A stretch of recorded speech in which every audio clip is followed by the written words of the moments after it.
The package was sitting on my doorstep when I opened the door that evening. No markings, no note, just a cardboard sleeve dampened by the rain. Inside lay a single VHS cassette, its label smear, black with water, unmarked otherwise. The storm hadn't stopped all day, and water ran down the hallway tiles as I carried it inside. I'm used to getting junk, burned discs, copies of things people think I should review. But this one felt different the moment I touched it. The plastic was colder than it should have been, as if it had been pulled from a freezer. I set it on the table beside my recording deck, staring at it longer than I'd admit. There was no return address, no branding. I dried it with a cloth, the raindrops spreading dark stains across my sleeve. And still, I wasn't convinced I wanted to see what was on it. But leaving something unlabeled like that, with no origin, is exactly how curiosity takes hold. Eventually, inevitably, I slid the tape into my Panasonic player, an old unit that's never failed me, and powered it on. The light hummed to life. The screen went black. Not blank, but black. That deep, endless tone of CRT darkness where glass almost swallows the room. For a long moment, there was only silence. Then I heard pattering rainfall captured with clarity too sharp for coincidence. The hiss filled the speakers, evenly distributed left to right, as though caught not by a handheld mic, but produced whole, like it was synthesized. I leaned closer, frowning at the time code rolling across the screen. No glitches, no jump frames. Just a perfect clock counting seconds into gloom. I replayed the segment again, this time adjusting the monitor. The texture of the rain didn't change. It struck me then that the rhythm was too deliberate. Every drop landed inside an invisible grid. No trick of microphone placement would produce something so uniform. I closed my eyes and let the sound wash over me. At first it resembled calm like a meditation loop. But after 10 minutes, little differences revealed themselves. A pop, then a soft rise, as if the rainfall itself were modulated by some hidden conductor. The strange part was how quickly it pressed inward, like pressure in the skull. I know field recordings. I've logged hours cataloging environmental samples for projects, but this carried none of that natural randomness. Static lined the edges, subtle but present, shaping a hiss around the rain like a frame. I found myself watching the screen harder than I should have, searching for shapes in the flat black. The longer it ran, the more it seemed that tiny gray flecks emerged, too faint to catch. Gone in an instant, I paused the tape and checked my setup. RCA cable securely fitted, deck temperature normal, monitor free of damage. There was nothing unusual in the hardware. But my skin prickled.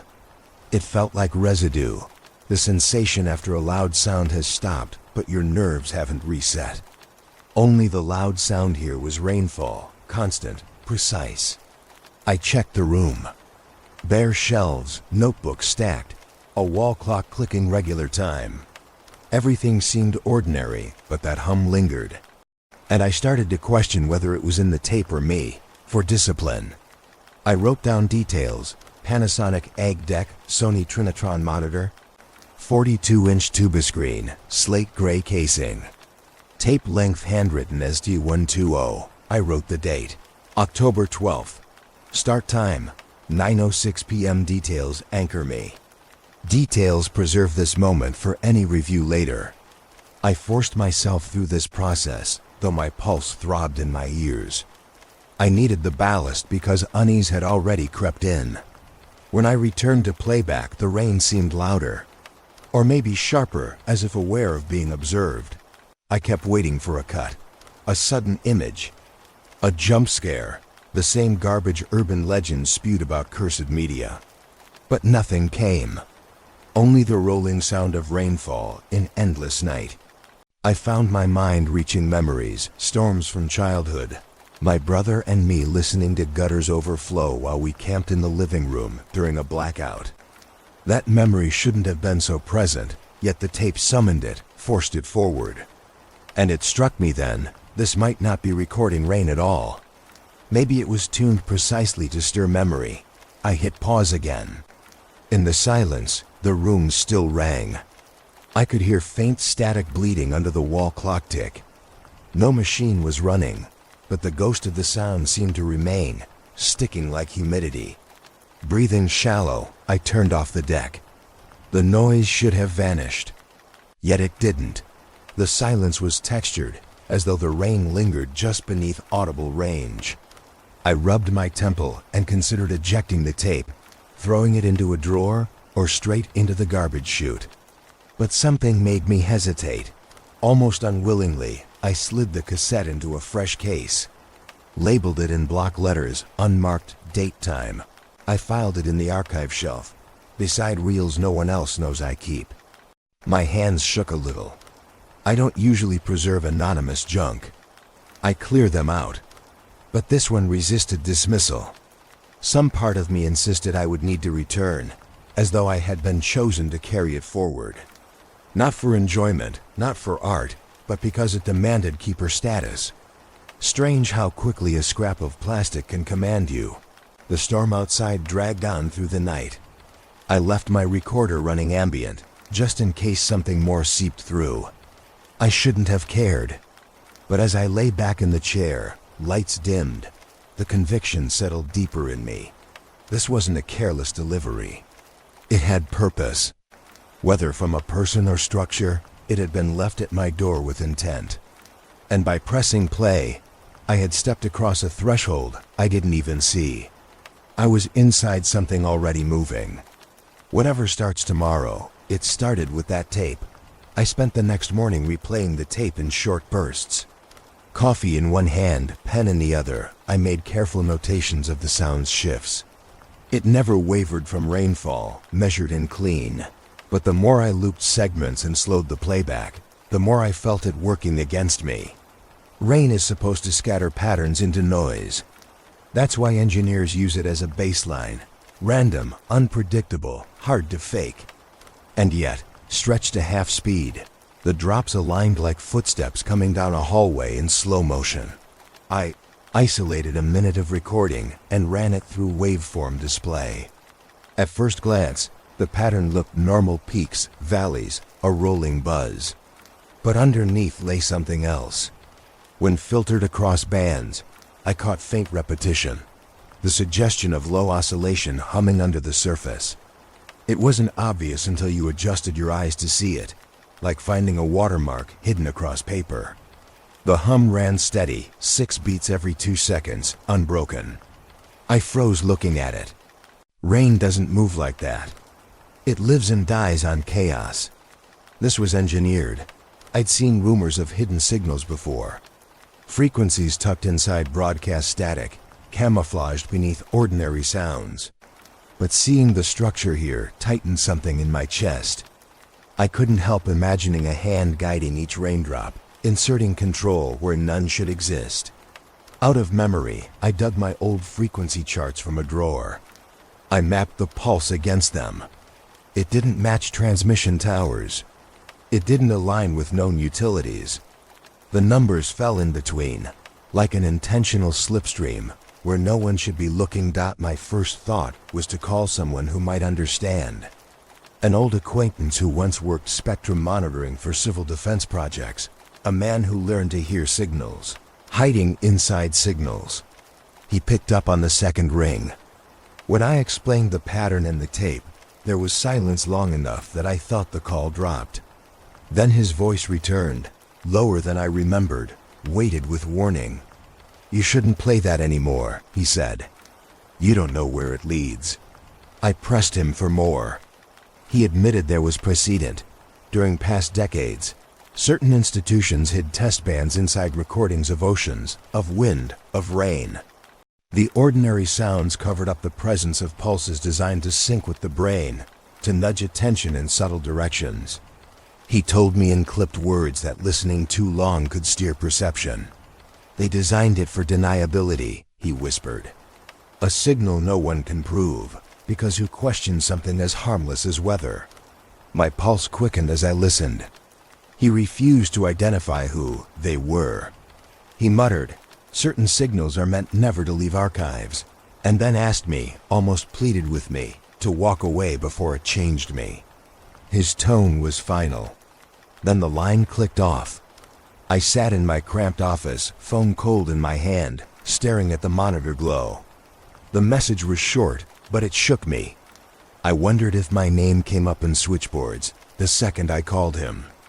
Involving him might have placed him at risk, but the warning only solidified the mystery.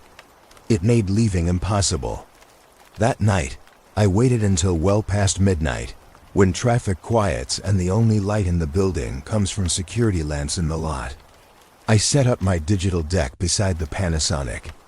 I cued the same 1-minute loop, concentrating on the pulse beneath rainfall. I listened closely. For the first 3 runs, the hum stayed subtle. Then, thin as a vein opening, it rose. Not louder from the machine, but louder in the room itself. I checked connections. The levels moved, but not enough to explain the change. I took off the headphones, certain I'd misjudged. Yet it remained, that low, throbbing hum surrounding me, vibrating faintly in the wood desk, tickling at my teeth like pressure. The rain outside my window tapped glass. Slowly, deliberately, its rhythm aligned with the pulse in the machine. I froze, holding my breath.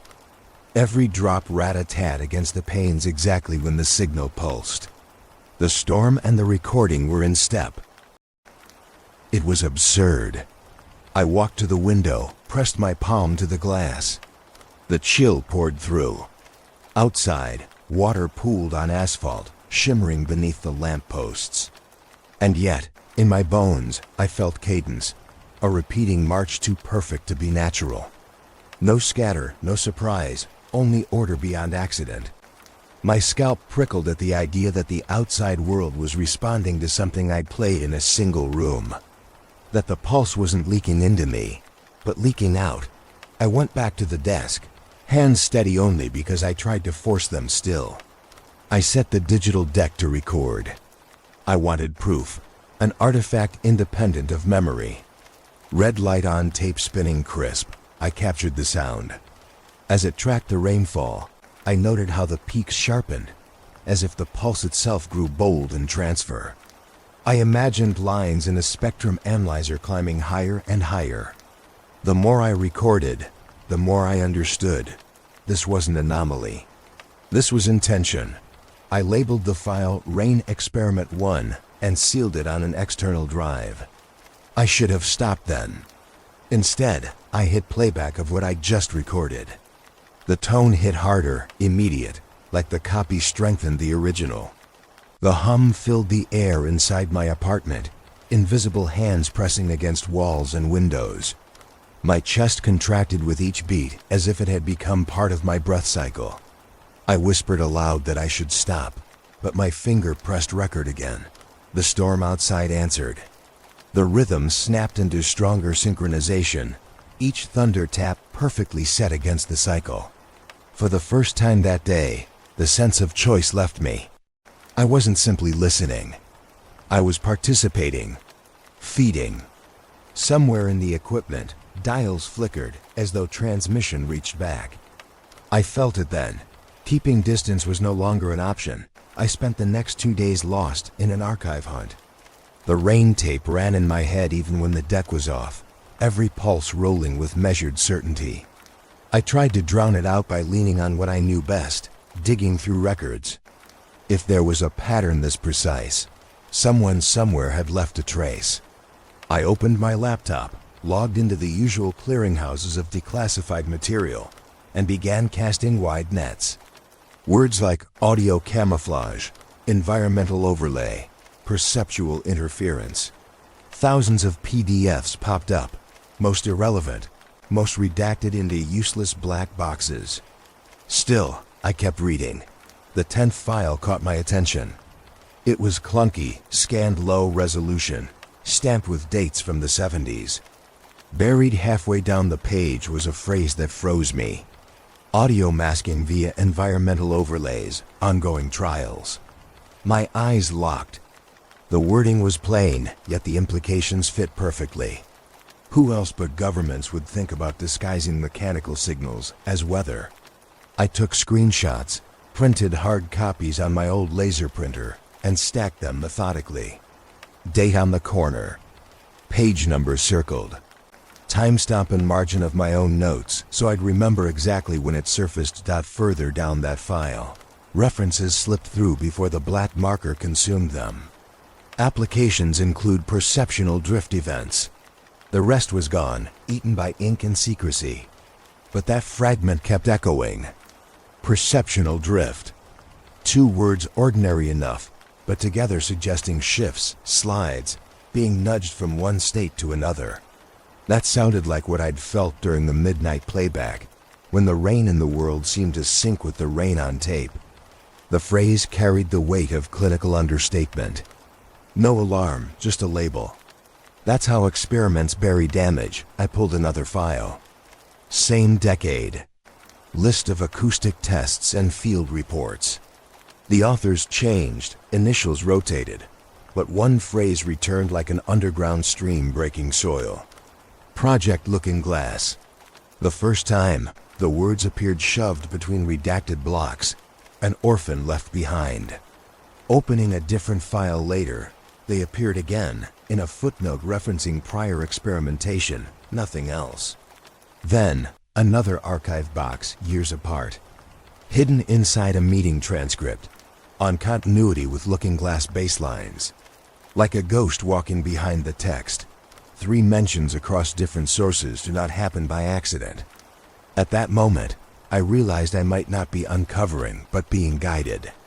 The entries were too visible, too accessible with basic keyword searches. As if someone had cleared the path only I would tread.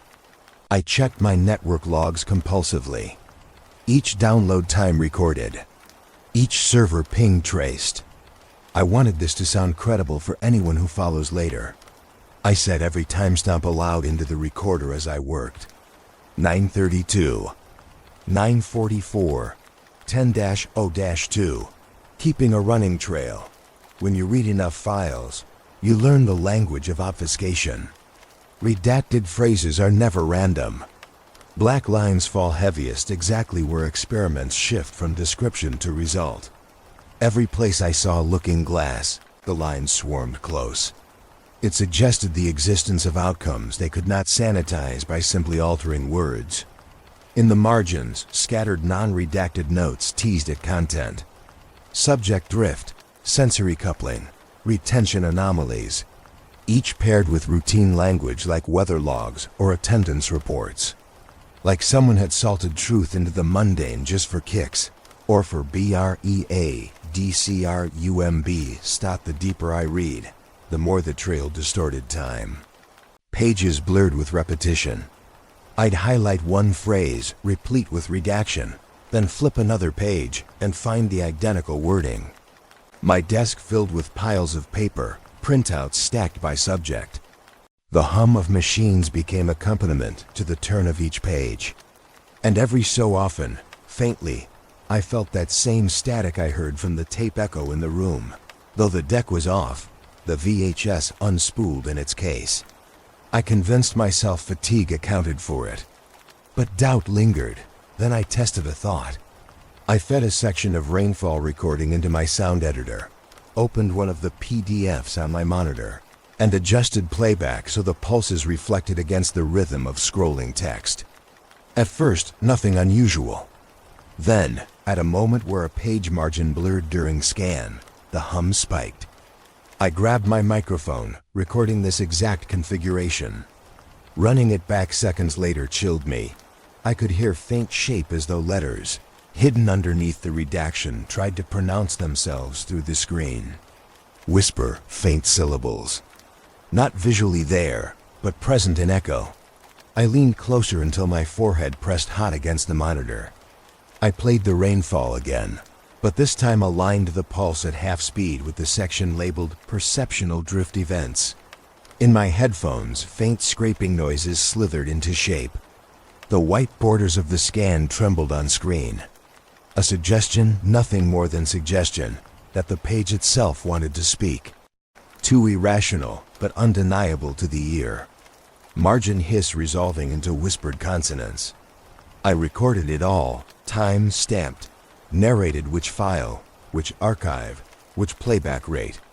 The proof was crude, but it existed. The rain outside rattled harder just then, as though mocking me.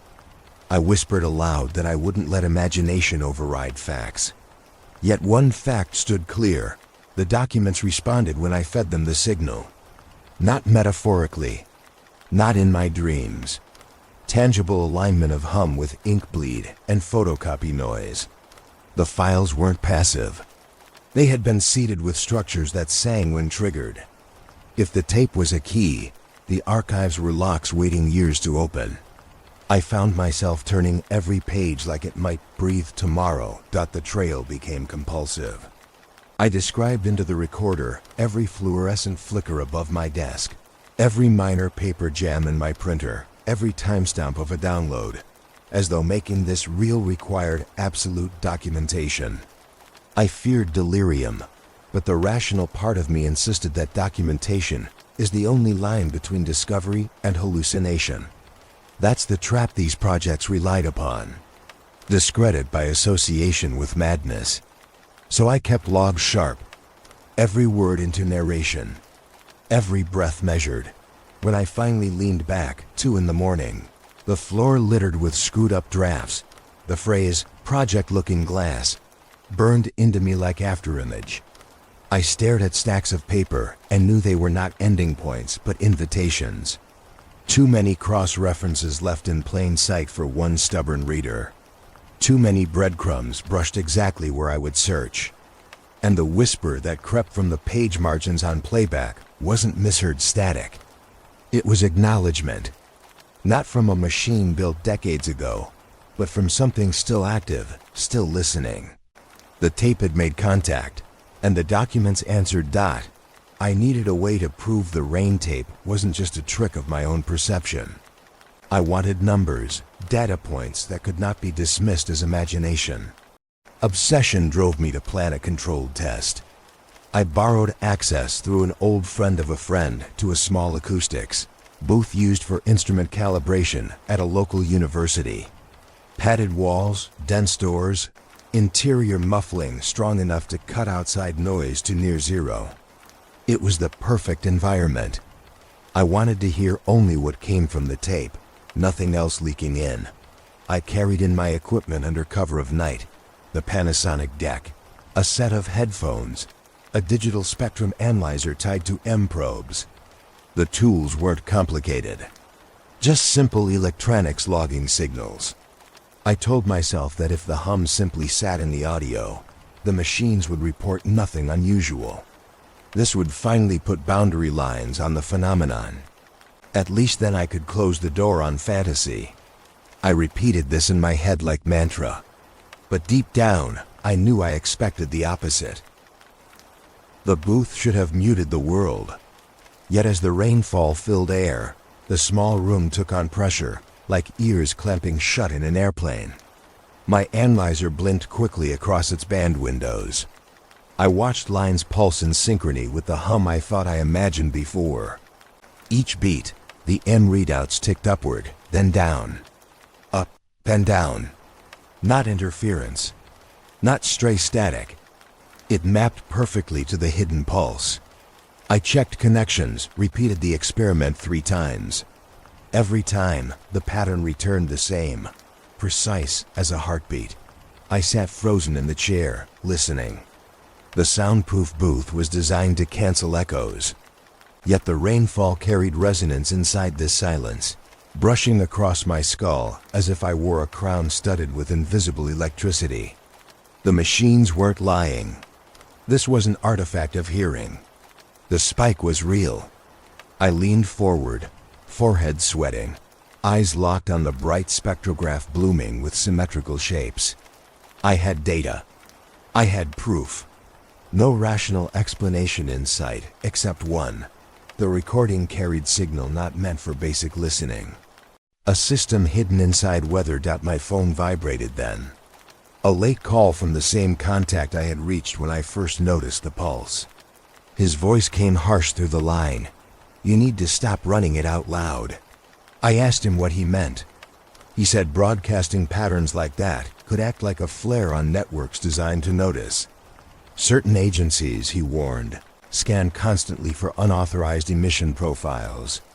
If the rainfall structure matched files still flagged classified, I was painting my location with a beacon.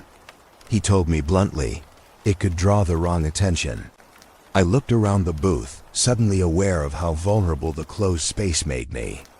His words fed the dread I'd been holding at bay. But even as he spoke, warning me about disruptions and being noticed, my eyes tracked the spectrograph continuing to leap upward at exact intervals. Proof sat in front of me, undeniable. Fear or not, I now possessed evidence beyond anecdote, audio range-shaping EMA response. No choice could erase that fact. My contact's voice scrambled slightly as if static bled in. Then he cut the line. I sat alone with the hum. I thought of my brother, the last time I saw him tapping fingers on a rainy window before he vanished. The pattern in his tapping wasn't much different from this. Maybe he'd known something I didn't then. Maybe this was why his name was tied to Looking Glass files. That thought burned in me while the booth seemed to shrink tighter. I told myself again I had proof, but what mattered was what that proof signified. Not experiment. Not accident. Deliberate presence.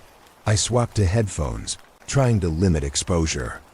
With cans covering my ears, the rainfall enclosed me, hollow and exact. Then, halfway into the track, one channel seemed to distort. The left ear bloomed slightly with ghost noise. I froze. I ran waveform analysis on the accompanying digital capture.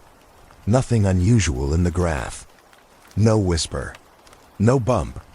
Yet in my ear, clear as a low voice brushing across silence, I heard my own name. A breathless syllable, intimate, wrong. I tore the headphones off, pulse hammering. Played it again aloud in the booth. Meters spiked. Graph steady. Nothing visible. Only when I placed the phones to my ears did the whisper return, low and steady, saying my name again. I mouthed the words with it just to confirm they matched. The tape was speaking directly to me, but only in a way I could hear. It pressed back. The static wasn't simply a carrier. It was interaction. For minutes, I couldn't move. Part of me wanted to smash the deck, erase the file, leave and never return.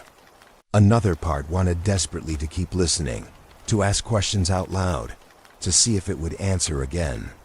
That conflict pinned me to the chair. When the whisper ceased, rain carried on, endless. But the effect lingered, a primal sense of being watched from behind glass. Not metaphor, but exact. Something stood at the other end of this channel. Something aware of me. I gathered the machine, the tape, the scattered notes. I powered everything down. The silence of the booth after was crushing. Proof real, quantifiable had birthed dread beyond measure. Some lines aren't meant to cross. Driving home, I checked mirrors every block, convinced headlights behind me weren't coincidence. Paranoid, maybe justified. Proof changes everything, especially proof that whispers your name. I didn't want to admit the truth, not even to myself at first. For years, I pretended my brother's disappearance was an accident of bureaucracy. A lost person swept into the cracks where names go missing and files turn cold. I rehearsed that belief until it dulled into ritual. Anything else was a wound too raw to touch. But when the whisper on the rain tape spoke my name with that tone, that cadence, I felt the bandage rip away.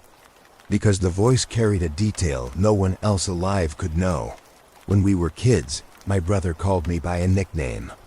It was strange. A half-word born of a stumble he made when learning to speak. Only he used it. It never left our circle. Hearing it breathe faintly through the headphones, buried in rainfall and static, hollowed me out with certainty. It wasn't a coincidence. Someone or something had placed that detail inside the signal, as if sliding a knife through an envelope and waiting for me alone to open it. And in that instant, The line between my investigation and my grief snapped together. I dug up the old folder I keep locked in a desk drawer. Faded manila, edges curling. Inside rests a copy of the last known document my brother filed. A FOIA request about surveillance anomalies, dated 2 years before the day he vanished. The request itself is routine language about records of spectrum disruptions and correlated tower malfunctions. But in the margins of the photocopy, ink darker than the typed text, someone scribbled 2 words, "Looking Glass." No note of who wrote it. No record of why. At the time, it meant nothing to me.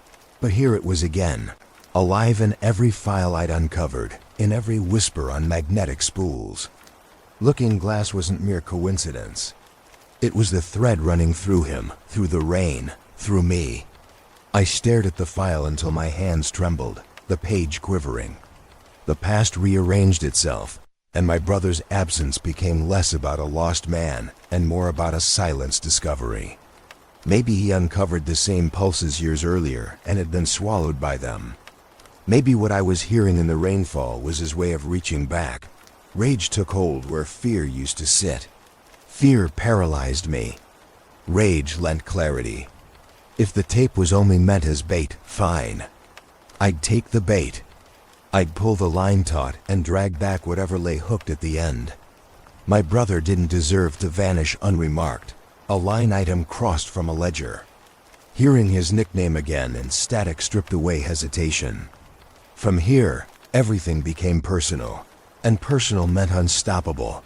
I forced myself to keep narrating with composure, knowing that if anyone followed later, they'd need detail as much as I did. Timestamp, 2:07 in the morning. Weather, light drizzle, though heavier patterns reported downtown. Equipment, deck stable. Recorder on, notebook open. My voice flat, steady. Inside, I wanted to scream, but into the microphone I sounded calm, even methodical. That's the difference documentation made. It held me upright. The act of recording gave form to chaos, just as my brother had always believed. I turned the whisper's syllables over in my head. The way the consonant clipped, the tiny rise in pitch across syllable edges, it was him, or it was someone wearing him like a mask. I thought again of the term perceptual drift in those declassified files. Maybe the drift meant memory being bent, voices borrowed and replayed, identities hijacked through resonance. Yet whether replica or genuine trace, the result was the same. Someone knew exactly how to cut into me. That intentionality transformed the rain tape into a letter. I pressed record on a secondary device to track room tone, convinced that something invisible remained even when the deck wasn't rolling. It caught my own breathing, the occasional tick of the wall clock, but nothing unexpected. And yet, my skin tingled with the certainty of being observed. I spoke aloud into the silence, into the possibility my brother might hear. If you wanted me to follow, I'm following. Those words slipped out before I knew I'd said them. I wondered later if that's what the signal waited for all along. I opened every drawer, pulled old boxes from under the bed, resurfaced the few possessions of his I'd kept. Photos crinkled, postcards scribbled in his hurried hand. I placed them beside the rain tape on the table, as if proximity might matter. My chest grew tight. The ritual steadied me. These weren't just relics. They were stakes pounded into the earth to remind me I wasn't hunting a ghost story, but a chain of deliberate erasures. Erasures I refused to let stand. Then I queued up the tape again. Same cassette, same deck, but this time my hands shook with anger more than fear. I told myself, this is for the record. I set down microphone levels, noted the start time. I told myself, this is for him. I leaned in closer than before, waiting. The black screen filled the monitor as usual, blank but endless. The hiss of rain returned, louder now in my perception, and steadier. I tried to detect the whisper again, but something new stirred instead. The screen flickered. For only a second, a veil of gray shimmered over the blackness, like static half, trying to form image. The gray fractured, then receded into black again. My heart pounded. That was new. Not artifact, not fault. A step forward, a change. The message no longer confined to whisper. Image tried to break through. I leaned closer, body taut, eyes wide, breath shallow, waiting for the next flicker. Because if gray appeared once, it would appear again. Proof wasn't whisper now. Proof had form. I knew I couldn't carry the weight alone forever. Proof was one thing, but interpretation required someone who'd lived close to the edge of signals and secrecy. I thumbed through the small book of numbers I keep locked in my desk and paused at one scrawled entry. An old acquaintance.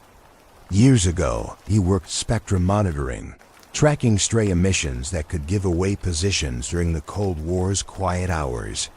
His knowledge went deeper than any manual.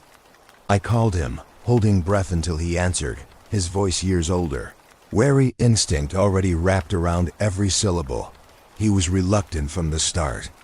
I told him I wouldn't record his name, wouldn't describe his history, just his perspective. His condition was clear, his voice disguised, low passed so no one listening could match timbre to archives.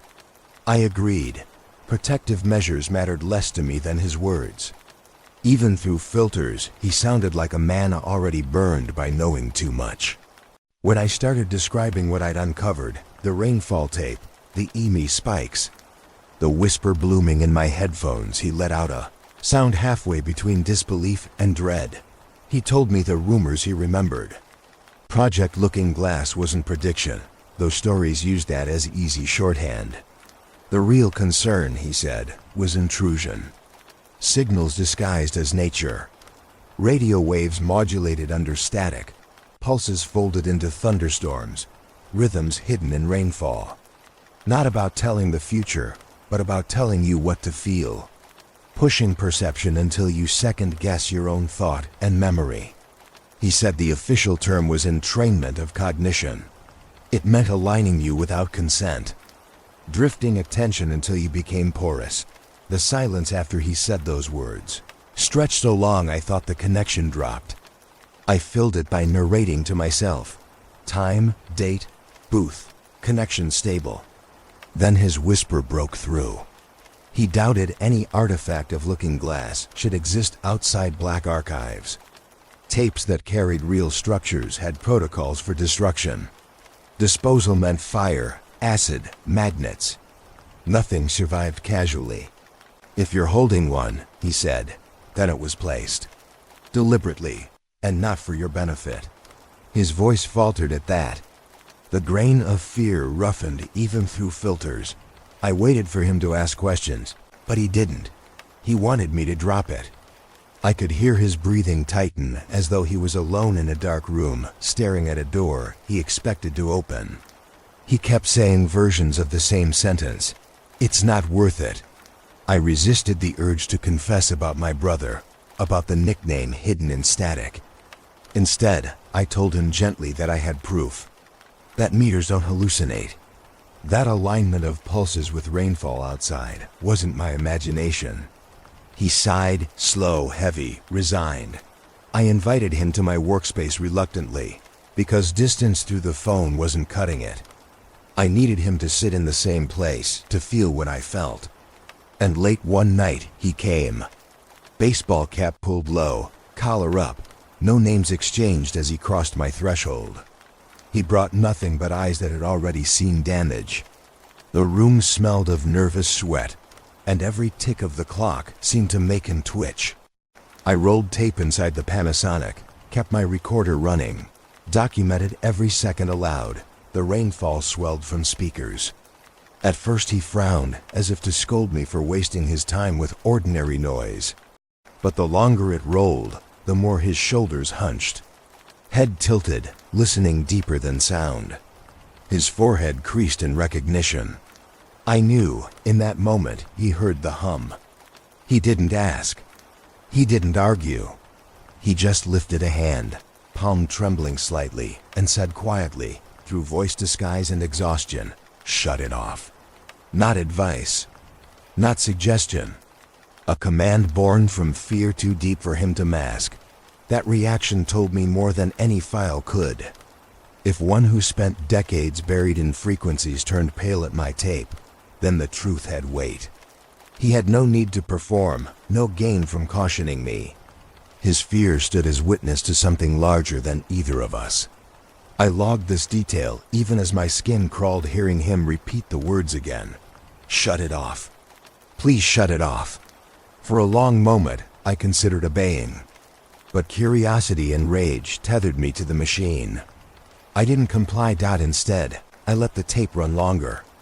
The static shifted subtly, a frequency bloom edging beyond natural parameters. The analyst pressed his hands against his ears, caller ID of trauma clear across his body. He staggered out, unwilling to stay another second, leaving my apartment smelling of rain carried on his coat. Alone again, I sat at the desk, heartbeat ragged. Proof confirmed not only by instruments, but by a man trained to dismiss anomalies, now driven silent by one. And in that silence, the static made a new turn. I checked the deck, stable, humming normal, wheels rotating smooth. But the tone began spiraling upward, resonating with resonance not produced by tape. Not on my machine, not within file structure. Static gnashed between channels in irregular waves, snapping across air as though the room itself had become carrier. I spun knobs to confirm. Nothing. The display insisted the output remained even. Yet my ears, my skull, my heartbeat told a different story. The pulse had evolved into texture, awareness, I knew then. Against every warning, against the plea of someone who had given his lifetime to fighting specters like this, I understood I couldn't turn away. Because silence had grown teeth. Because static that climbed without signal source could not be ignored. Sitting in the low light, surrounded by cables and tape and notebooks, I whispered under my breath, "Keep rolling." And the hum answered in its own language without electronics, without waveforms speaking through walls that should have been mute. I thought digitizing the tape might give me freedom. A protected copy, clean and safe, immune from the fragile spools and their wear. I lined my converters, pressed record, watched seconds crawl across the screen. For 4 minutes everything worked. Then, without reason, the software crashed. A warning flashed, meaningless error code. I tried again, slower this time, lowering levels, changing output paths. The same thing happened. Midway through, the signal glitched into blank silence, and the file corrupted. I stared at the screen, pulse rising, certain nothing short of sabotage could explain it. I'm used to failed transfers, old media corrupts. Machines choke, but what unsettled me was the precision. Every attempt broke at the same point of playback, as though something inside the rainfall refused to be digitized. Hard drives rebooted on their own. My workstation fan roared like it was about to melt. I even bought a new drive, sealed fresh from the box. The moment I attempted the copy, its formatting collapsed, unreadable. I whispered to myself that this was interference, not in the sense of radio hum, but active resistance. So I turned back to pure analog. Only reel-to-reel let the tape track steady. Only magnetic recording kept it intact. As long as the signal lived within whirring spools and dancing meters, it moved clean. But make it binary, and it died. As though it never wanted to enter a world of ones and zeros. As though it knew that digital meant shareable, traceable, too easy to replicate beyond control. Analog, physical, fragile, those parameters it tolerated. My frustration carried through in the notation of every step. Meanwhile, the world outside no longer matched ordinary weather. My neighbors stopped me in the hall to complain, grumbling that the rain never ceased. Days stretched, streets flooded, gutters overflowed. Reports on the radio barely noticed, claiming only an unusual front stalled above the region. Yet watching their eyes, I knew they felt the same unsettled rhythm I'd heard. And in my own window, droplets traced glass lines exactly in sequence with the pulse I had logged. I whispered aloud that the storm itself had been enlisted. Hours deep into sleeplessness, I experimented with frame capture. The black screen played as usual, and I froze specific intervals, hunting anomalies. At first, nothing. Pixel flesh uniform. But after dozens of stills, faint silhouettes trembled in the dark. Neither figures nor images, more like structural outlines, walls, corridors, shadows of an inner room projected faintly into the void.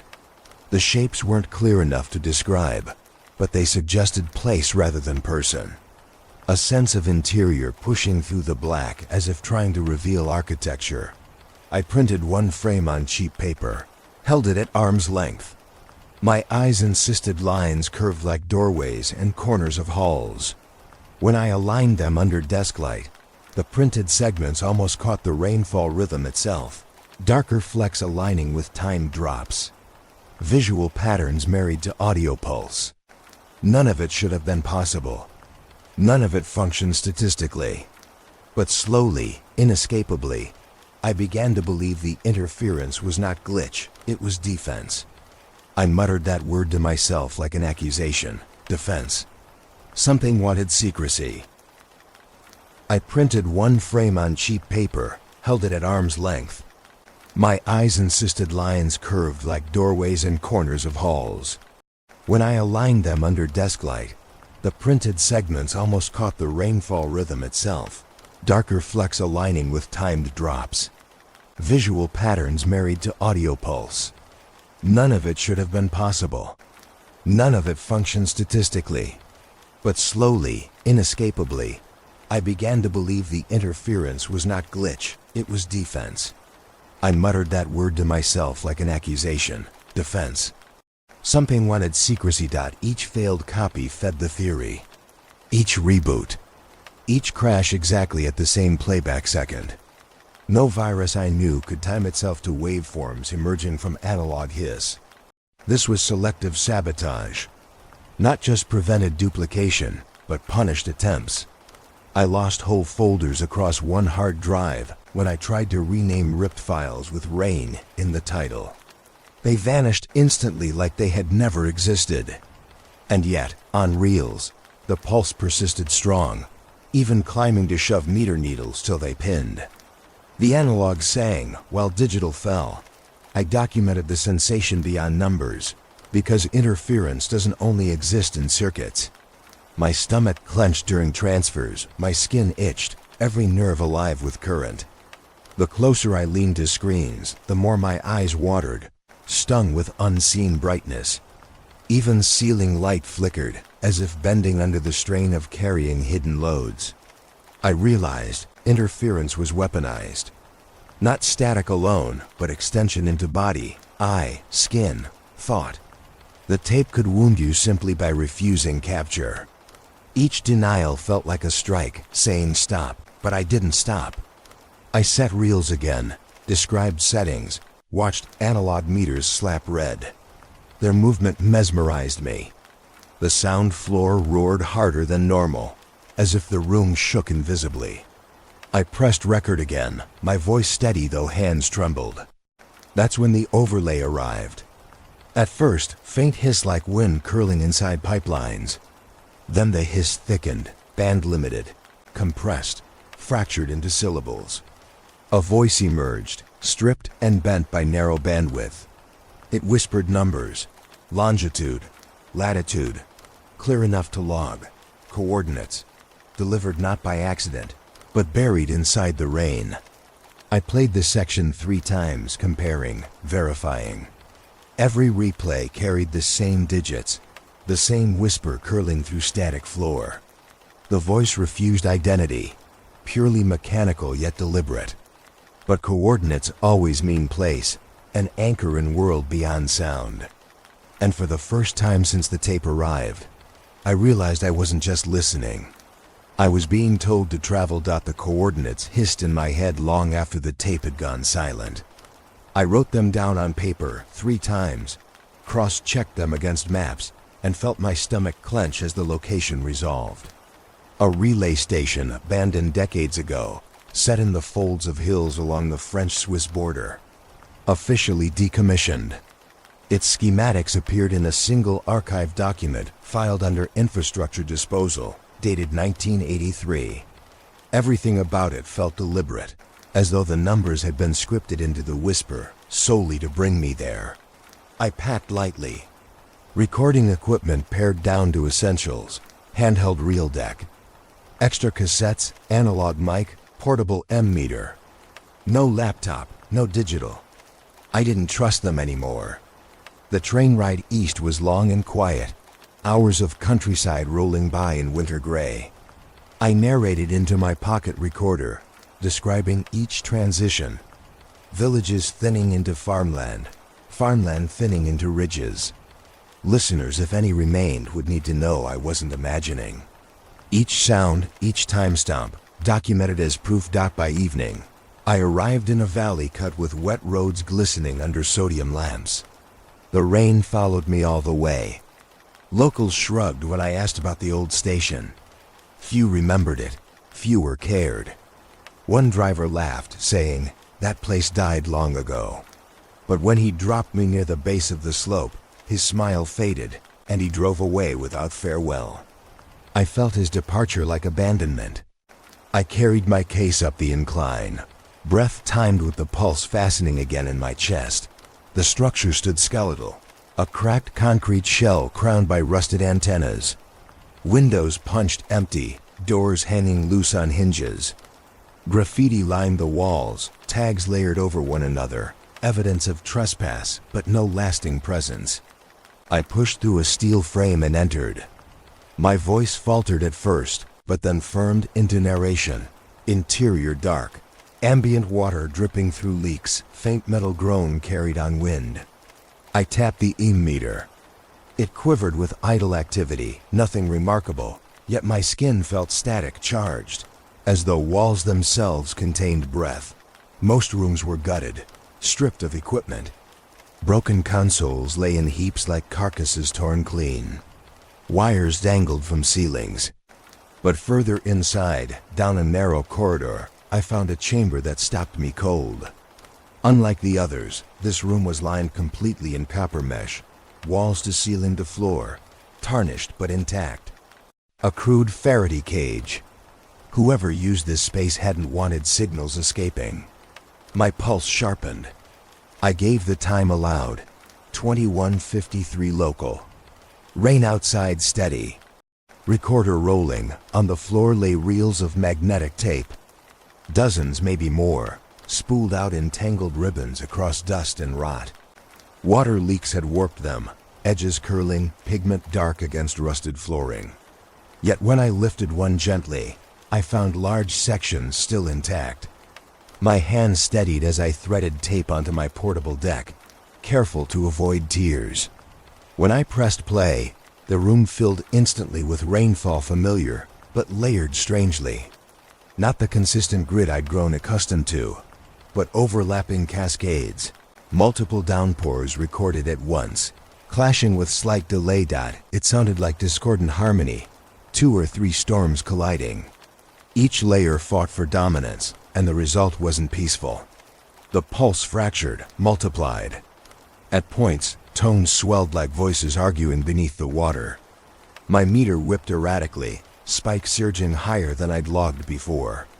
My body felt pressure as though standing under real thunderclouds. The copper cage around me began to buzz faintly, vibrations running through the mesh, humming under my hands when I placed them against the wall. I leaned closer to the deck, listening deeper. Inside those multiple storms, threads of signal laced around each other, drifting in and out of sync. It was as though one channel had been designed to mask another, a stack of doors placed upon doors, each storm disguising the next. My ears throbbed trying to separate the strands. In one brief pocket of alignment, I swore I heard spatial audio. The audio conjuring illusion of hallways, of space surrounding me. Like the silhouette structures I'd glimpsed earlier in frozen frames. Suddenly, the variations grew violent. The hum advanced, low frequencies resonating. I felt air compress, my chest tighten as vibrations climbed through the floor. The copper lattice rang like struck bells. I spoke into the recorder breathlessly that the station was alive, that it was still broadcasting, though abandoned. The Faraday cage rattled. A hairline crack in the concrete ceiling trickled fine dust on my head. My gut told me I'd overstayed. Whatever door was edged open here now pushed harder. I stopped playback, grabbed the reel, and rewound just enough to preserve it. My hands struggled with speed, panic twisting steadiness into clumsy haste. I stuffed the reel into protective sleeve and noted the exact timestamp, even as the hum lingered after the machine was off. I left the other reels scattered. Carrying more wasn't possible, and part of me feared the weight they'd add, not just to my bag but to my life. I moved quickly back through corridors, each exit feeling farther away than before. Outside, the night rain soaked me in seconds. Breath-tearing, I half ran down the slope with the salvaged reel pressed close to my chest. Behind me, the structure creaked like shifting lung. I didn't glance back. At the road, I finally looked down at my recorder. Its counter rolled on though I had switched it off before leaving. Red light firm and steady. I whispered that I'd take this evidence home, knowing even as I said it that the station was less discovery, more riddle. An unfinished sentence demanding completion. Back home, the salvaged reel from the relay station sat beside the original tape like relics forced into communion. My office smelled of wet concrete, copper tang, mildew brought in on clothing. I cleared the desk, rolled fresh paper into my notebook, and began charting. On one side, the unmarked tape, the first rain. Constant, singular, clean. On the other, the reel pulled from ruins fractured, layered, storms jostling against one another. I threaded each into separate decks. My chest tightened as I prepared cables for synchronous playback. I told myself to proceed methodically. Time recorded, 0 midnight 9. Equipment, dual Panasonic decks, independent lines out, each routed through the mixer and then into analog recorder. I exhaled hard, pressed play on both, and braced for chaos. The room responded instantly. The first rain met the second, layers folding over layers. Interference sparked. Each drop no longer a drop, but a clash between mismatched patterns. Hiss churned like gears gnashing inside pipes.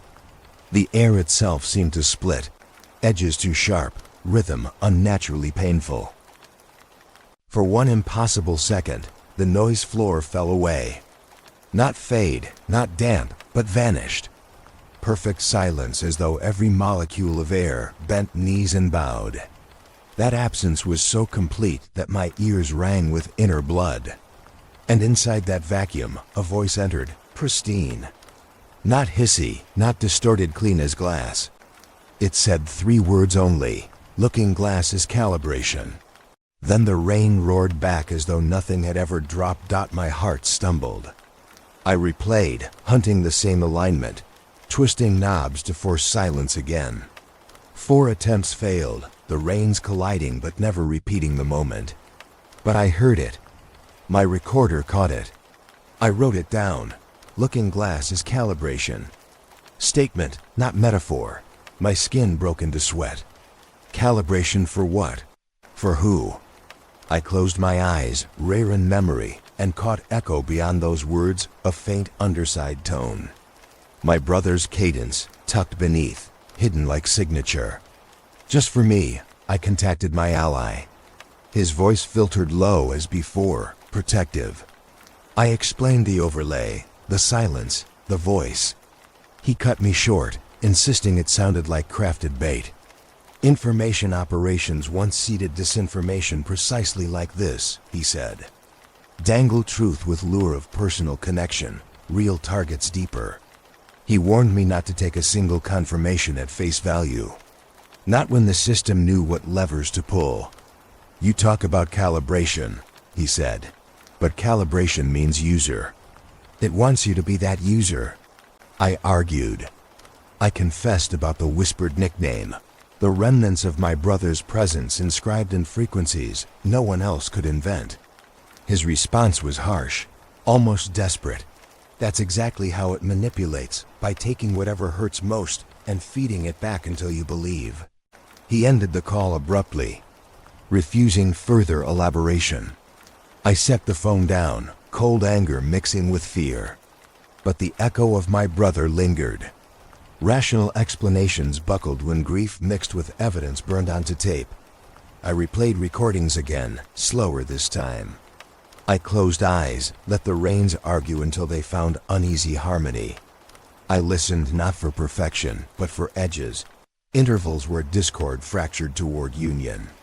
And each near alignment whispered hints just beyond hearing consonants clipped, vowel-like sighs. Not random, structured. The tapes didn't just oppose. They layered toward a hidden third pattern. Not one experiment, but orchestration. A system woven through storms, using rain as veil for architecture. What unsettled me most was persistence. Double playback left equipment vibrating after stops, reels warming unnaturally, air thick with low hum. The structure seemed independent of electrical flow, living past contact. I documented it all, description careful, time-stamped. I considered the phrase again, calibration. Calibration implies preparation. Implies building something larger through trial, error, measurement. If Looking Glass wasn't meant to predict, perhaps it was meant to adjust and expand until outcome matched design. I thought of my brother filing his FOIA, scrawling same two words on margins. Did he glimpse calibration? Was he swallowed as unwilling subject, measurement logged into silence? Was this why rain still followed endlessly across this city? Why clouds stalled above us for days without end? My jaw clenched. The more I listened, the more I believed. This wasn't archival anymore. It was structure ongoing, global, tuning itself through storms, aligning environment with signal breath until doors opened wider. Analog decks crackled as reels spun down. I sat shaking beside them, water dripping faintly from window frames. My pen scratched frantically across notes. My head whispered one cold question, repeating itself, louder each time. If storm layers aligning can create silence, can reveal voice pure and impossible, then what happens when full alignment is achieved? The phrase kept returning in my head like a migraine flaring at the edges of vision. Looking Glass is calibration. I couldn't shake it.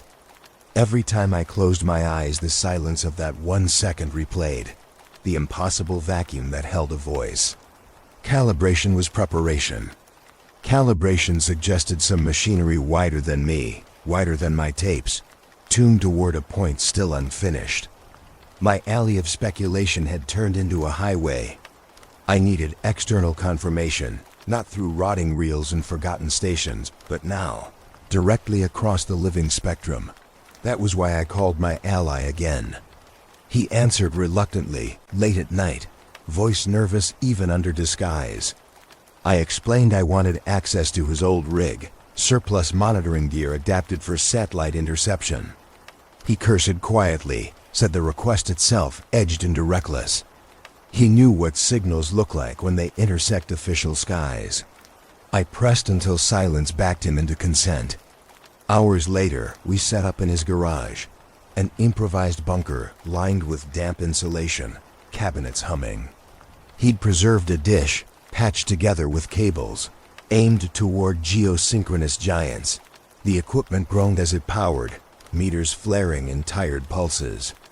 He muttered disclaimers under his breath. I narrated each step anyway, documenting dish coordinates, amplifier gain, the whine settling into stability. Our target was no one frequency in particular, just passbands where government chatter sometimes seeped unshielded. I didn't expect anything unusual, but after only minutes, the baseline wavered. My skin prickled as graph windows sprouted irregular teeth. My ally noticed before I spoke. His chair scraped sharply. "It's blooming," he whispered, panic coating the understatement. He was right. For 30 seconds, spectrum blossomed wide open, a cathedral of noise spilling across graphs. And layered all through the chatter about logistics and empty coded phrases slipped the constancy of rain. Not background, not camouflage, but overlaying. The same rainfall pattern, recognizable instantly, embedding itself onto live downlink transmissions. My lungs stalled. This wasn't file residue sneaking from disused archives. It wasn't a choked whisper inside obsolete equipment. This was current, immediate, radiating downward into the world. I described it aloud, broken phrases tumbling. The rainfall hid in voice channels, in telemetry, in shuffle of command. But frequencies told another story, collapsing into pulse order, hum structures identical to what I'd logged at home. If words in static could hide, then this was words hidden inside the bloodstream of space itself. It wasn't masking anymore. The sats weren't just listening, they were broadcasting outward. The station above us beamed rain disguised, not to conceal but to transmit. To send. Maybe not to someone like us, but from us. I saw the conclusion forming faster than I could articulate. Intrusion was one function, yes, pulling minds under pulse. But this outward surfing across carriers suggested more. I pictured the word like a door cracking wide. A signal reshaping environment for audience beyond. My ally saw the thoughts smear across my face.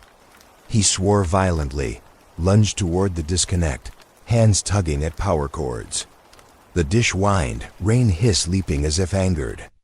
His face whitened when he looked at meters snapping high, dangerously hot. He shouted that this was the line.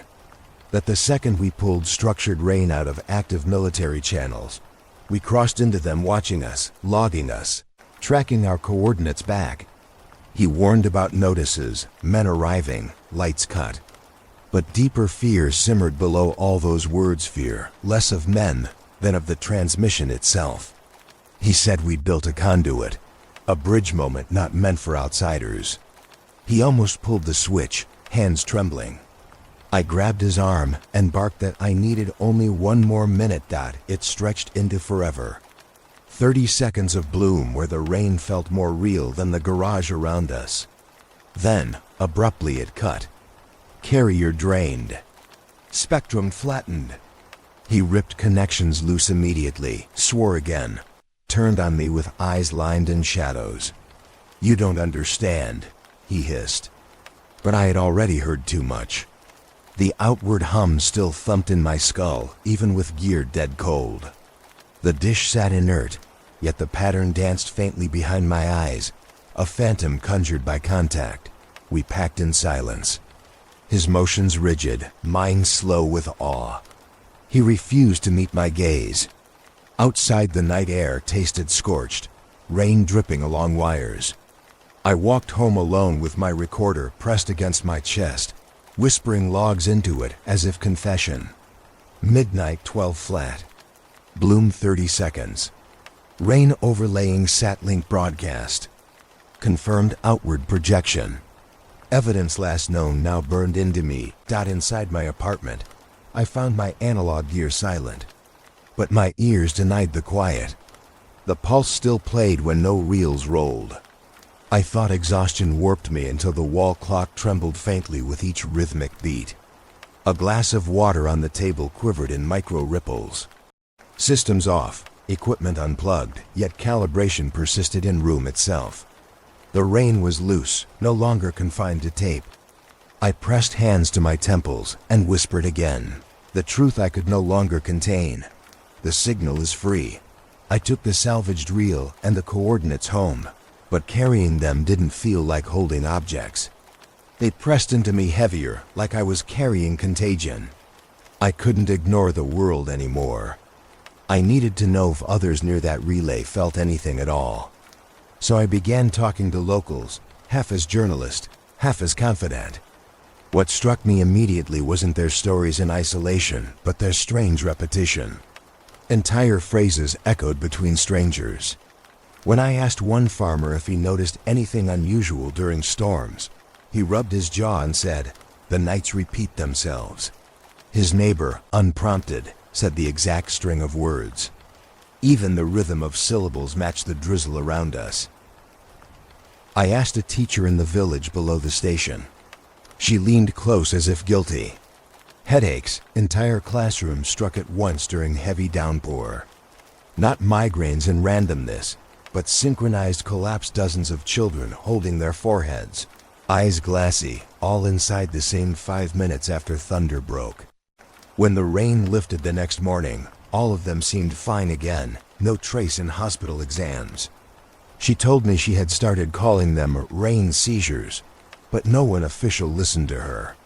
Her smile cracked when I labeled my recorder with the time. Back in my rented room, I kept replaying their voices. Each time I did, little resonances rose behind their words, like a second layer hiding under speech. I thought perhaps I was imagining. So I recorded my own phone calls home. On playback, the lines carried abnormalities too. The strangest detail, I heard faint snippets of my own questions repeated back across recordings, even when I knew the line had cut. Echoes emerged not during call, but only after recording and replay. Line dead, network closed, yet voice persisted as residue. I tore apart the signal like a scientist. Explained aloud that the inner ear is susceptible to steady frequencies. That resonance syncs heartbeat, entrains breathing, draws brainwaves into orderly lockstep. I cited examples for the log.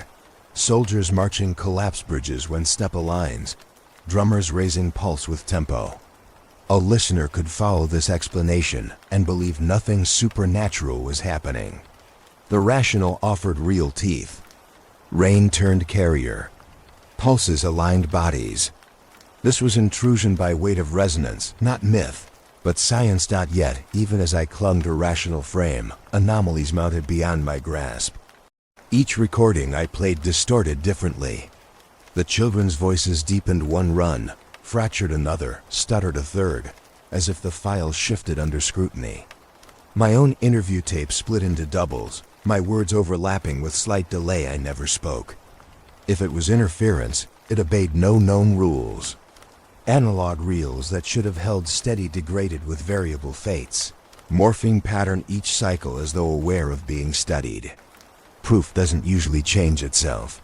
I tried setting reels to continuous repeat overnight.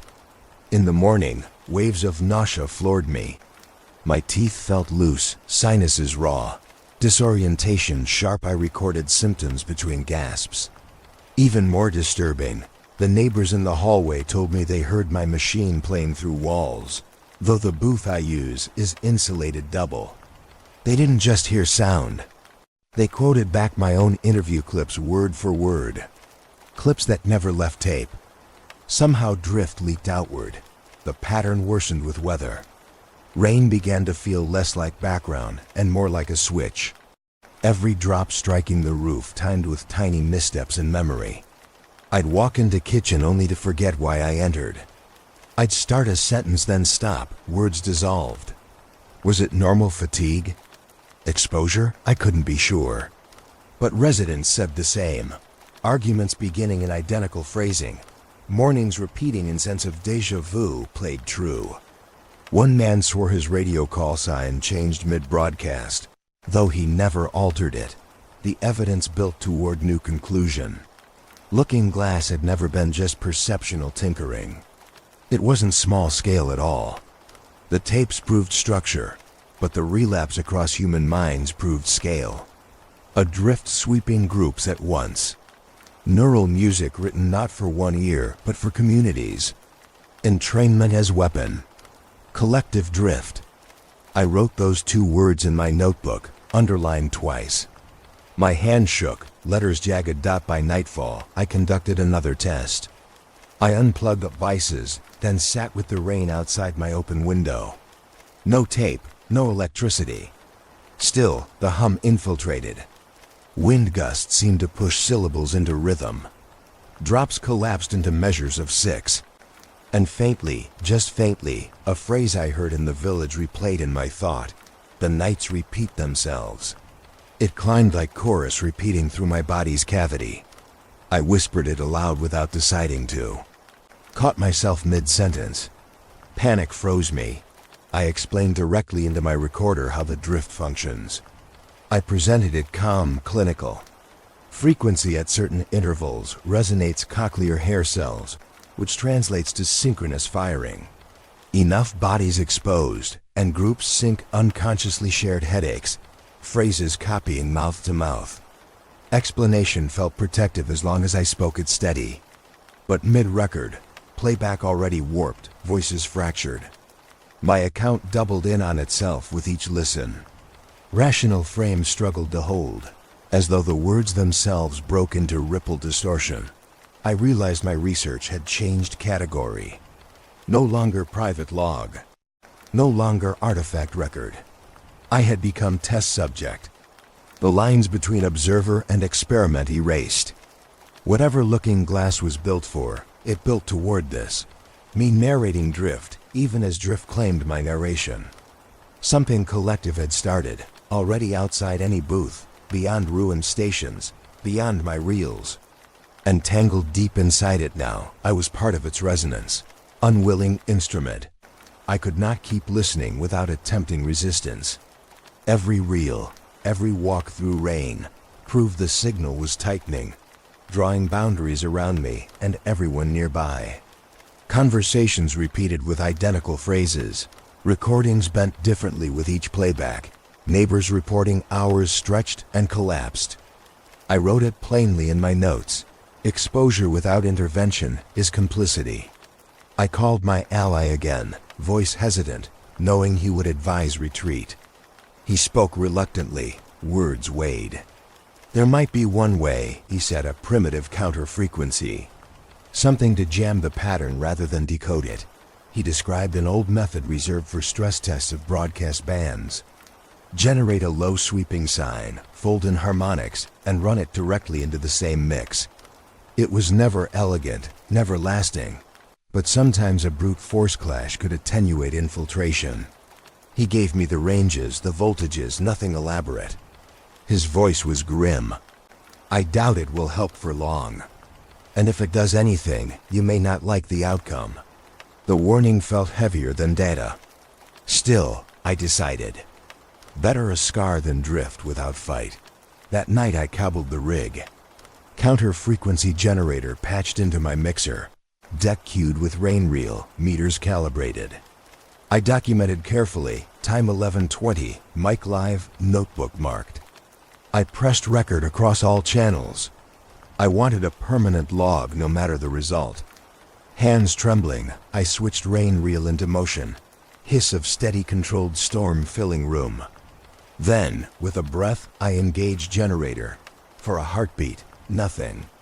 Then the rainfall cut, perfectly, as though drop by drop suspended midair and died. The silence crashed heavier than sound. Relief at first, then came the shriek. Deafening, full-band broadband walls of noise detonated through speakers. Every frequency at once, annihilating clarity, hammering skull with white chaos. I clawed for controls, but my movements blurred, ears seared raw. The generator popped, components burning in acrid smoke. I threw switchboards down. The room dimmed, lights flickered. Across the hall, a huge bang echoed. I stumbled outside, ears ringing high, acrid stink chasing me. My neighbor's wall clock lay shattered on the floor, hands warped. She shouted that it had just exploded, glass raining down. My gut twisted. The jam had leapt outside my cables, sprinted out into physical objects, lashing out like retaliation. Back inside, I sat down in daze. The rain reel had stopped mid-rotation, unwound tape limp, silent. For hours I couldn't move. I stayed in chair, silence heavy outside, wondering if I had broken something essential in environment itself. Fear ballooned. Had my attempt contained anything or only provoked? When adrenaline dulled, I inspected recorder. Indicator blinked steady red. Against dread, I pressed playback dot at first. Only me. Harsh breath, frantic, lungs strained by shock. But half a minute in, under my exhale rose another. Perfectly timed, perfectly sensed, every breath doubled. I froze, rewound, played again. The same. Not echo, not reverb, not duplication of channel. Distinct lungs expanding alongside mine, one presence listening, unseen. Someone else sat in the silence with me long after machines had failed. I leaned in, volume high, straining to parse more. Only inhale, exhale. Steady, calm, different from my gasps. No words, yet more terrifying than wordless poise. Companion uninvited. A second breather locked into rhythm with me. In that moment, fear sharpened into knowledge. The signal had survived my jam. It had adapted. And worse, it had fought back. Burned my equipment, ruptured a neighbor's clock, then placed another in the room through inhalation alone. I scribbled into notebook with shaking hand. Failure not technical. Failure means intelligence. Every attempt to contain birth's expansion. Frequency war only widens aperture. I held pen until knuckles whitened and whispered aloud for record. Containment becomes conduit. My face pressed into my arm, listening to dual breathing still rising from recorder's loop. I knew then there was no neutral ground. I told myself the first failure was accident, miscalculation, faulty method. But in truth, I knew. The signal does not allow interruption. Every attempt to silence it invites retaliation and growth. Still, there remained the lure, the possibility silver in every thought. Somewhere inside those tapes waited my brother's voice. Every night I replayed the fragments. Faint notes like his cadence hid beneath rain. And the whisper of his childhood nickname remained etched in my skull. The need to reach for him outweighed the fear. I began slowly. Pressed play on the first deck. Rainfall, steady, familiar hum underlying. Then initiated second. Another storm, broken layers, discord. The two clashed instantly. Hiss met hiss, creating shriek along mid-lines. I adjusted levels, trying coaxed overlap. Instead, chaos thickened. Meters slammed red, needles bent. The booth walls vibrated too gently at first, then violently, as if large truck passed. Except no truck existed, only water's hiss multiplied. Temperature fell. My breath billowed faint mist before me, ice prickling each hair on skin. I rubbed arms, heart pounding. Fluorescent light above began flickering, offset 2 seconds on, 3 off, then stutter. My notebook pages fluttered, though window sealed. The sensation rose of storm entering this room, not metaphorical, but physical, seeping across matter from simple reels. I should have stopped then, but I pushed further. Twisted speeds fractionally, altering pitch, desperate for harmony. Instead, the room buckled.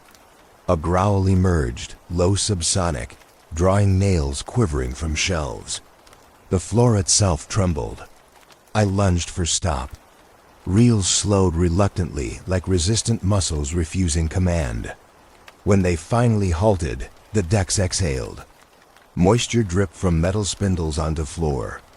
Condensation pooled like miniature storm clouds had formed inside, then condensed over chrome. I touched panel surface, cold, slick, sweating. I turned to my recorder and let the silence stretch.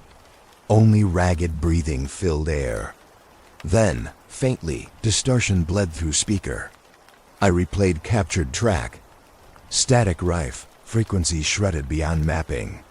Yet under it all emerged voice. Fragmented, gaping with holes, incomplete words. But undeniably my own. Tone matched me exactly, timbre aligned. Except the phrasing chilled to bone. "Help me," it pleaded, warped, rising from thunderclap static. Repeated again, "Help me." Not once in session had I spoken such words. I replayed, cross-checked against my narration logs. Nowhere had I said it. The emergent plea belonged to me, but from nowhere I recognized. A recording of self displaced from moments that never happened. My mind raced. Had the reels conjured an alternate? A possibility branched? Looking glass. Calibration for futures unspooled. Not predictions, but options birthed. Possible selves speaking from timelines suppressed. The thoughts splintered certainty apart. This experiment had not widened understanding. It had shattered boundary between what I recall and what I might have been. My brother's disappearance might not be death, but absorption drawn into drift of versions echoing through storms. And if his voice carried back in whispers, then maybe he called from another path. But then, if I now held tape of myself begging for aid, did that mean another outcome of me already drowned inside system? I stopped speaking aloud then, too shaken. Mouth dry, words hollow. Only the faint drip of condensation from reels punctuated silence. They sweated as though machines themselves had witnessed storm, not simulation. I sat shivering, debating whether to burn both tapes and cycle. Yet curiosity glued me to chair, dread welded me still.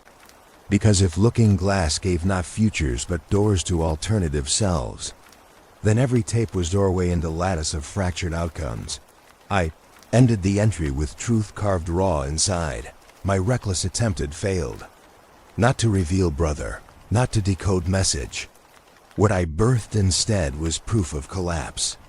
Second failure. This time worse, because boundary no longer steady. I had heard myself asking for help I never gave. Meaning timeline bent inward, conjured possibilities like echoes rattling across infinite halls. Meaning I cannot trust separation between what happened and what could have. And once experienced, could any human ever close that door again? I decided indirect evidence had reached its limit. Ghost voices, warped reels, anomalies in storm could be dismissed. What mattered now was confrontation against institutions. If Looking Glass had lived under state architecture, then somewhere in walls of government archive, a file existed bearing its weight. So I spent a morning sending requests. Emails, faxes, even aged letters. To defense bureaus, spectrum authorities, declassification offices. Each written with care, quoting specific terms, citing dates and signatures I had seen. Precise but calm. Not accusation, only inquiry. I expected silence for weeks. The slowness of bureaucracy is its constant camouflage. Instead, replies tore back in minutes, sometimes seconds after I pressed send. Repetition thickened their language. No record. No project. No comment. No hedging, no preamble. Canned phrases delivered with too much speed to be human. I wrote exact times on my pad. 9:06 sent, 9:07 received. 10:38 sent, 10:38 received. Patterns frightening in their symmetry, as if an automated tongue waited precisely for my approach, spitting closure before words even reached an inbox. That afternoon my systems began to collapse. First computer monitor flickered with gray storm, even while unconnected tape deck sat cold. I logged. 12:11 p.m. Monitor bloom static, returned stable after restart. At 12:42, my handheld recorder froze mid-sentence, tape chewing itself into wrinkle. At 1:01, light bulb over desk popped, glass showering across notes. I documented each, codes of failure like seismic readings from hidden tremor. All lined in sequence with government denials, like a tuning fork struck in rooms I could not see. I spoke aloud into surviving mic that silence itself can be weapon. A coordinated hush compresses, suffocates, disorients. The denials felt less like absence and more like command forcing me into box where questions echo but answers never surface. Yet the noise in my apartment grew like counterpoint, machines whimpering under invisible frequency. The message was clear. Someone knew what I pursued, and each no comment burned through channels back into my walls. Evening crept in. Rain strong, every street glistening. I gathered papers into folders, heart sore with exhaustion. Then the knock. Not abrupt, not rude 3 soft taps. When I opened door, no person stood there.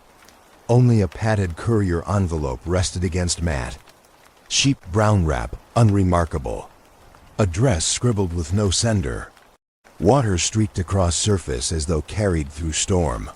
Inside, a VHS cassette. Black, heavier than most. A rain-blurred label barely legible in smeared ink. Nothing written besides streaks trailing down plastic like fingerprints dragged apart. I held it longer than I wanted. My name did not appear on it, yet it belonged here, at my door, only mine. I set it into deck. Spools churned. Expectation ballooned chest-tight. Screen lit black again, but not empty.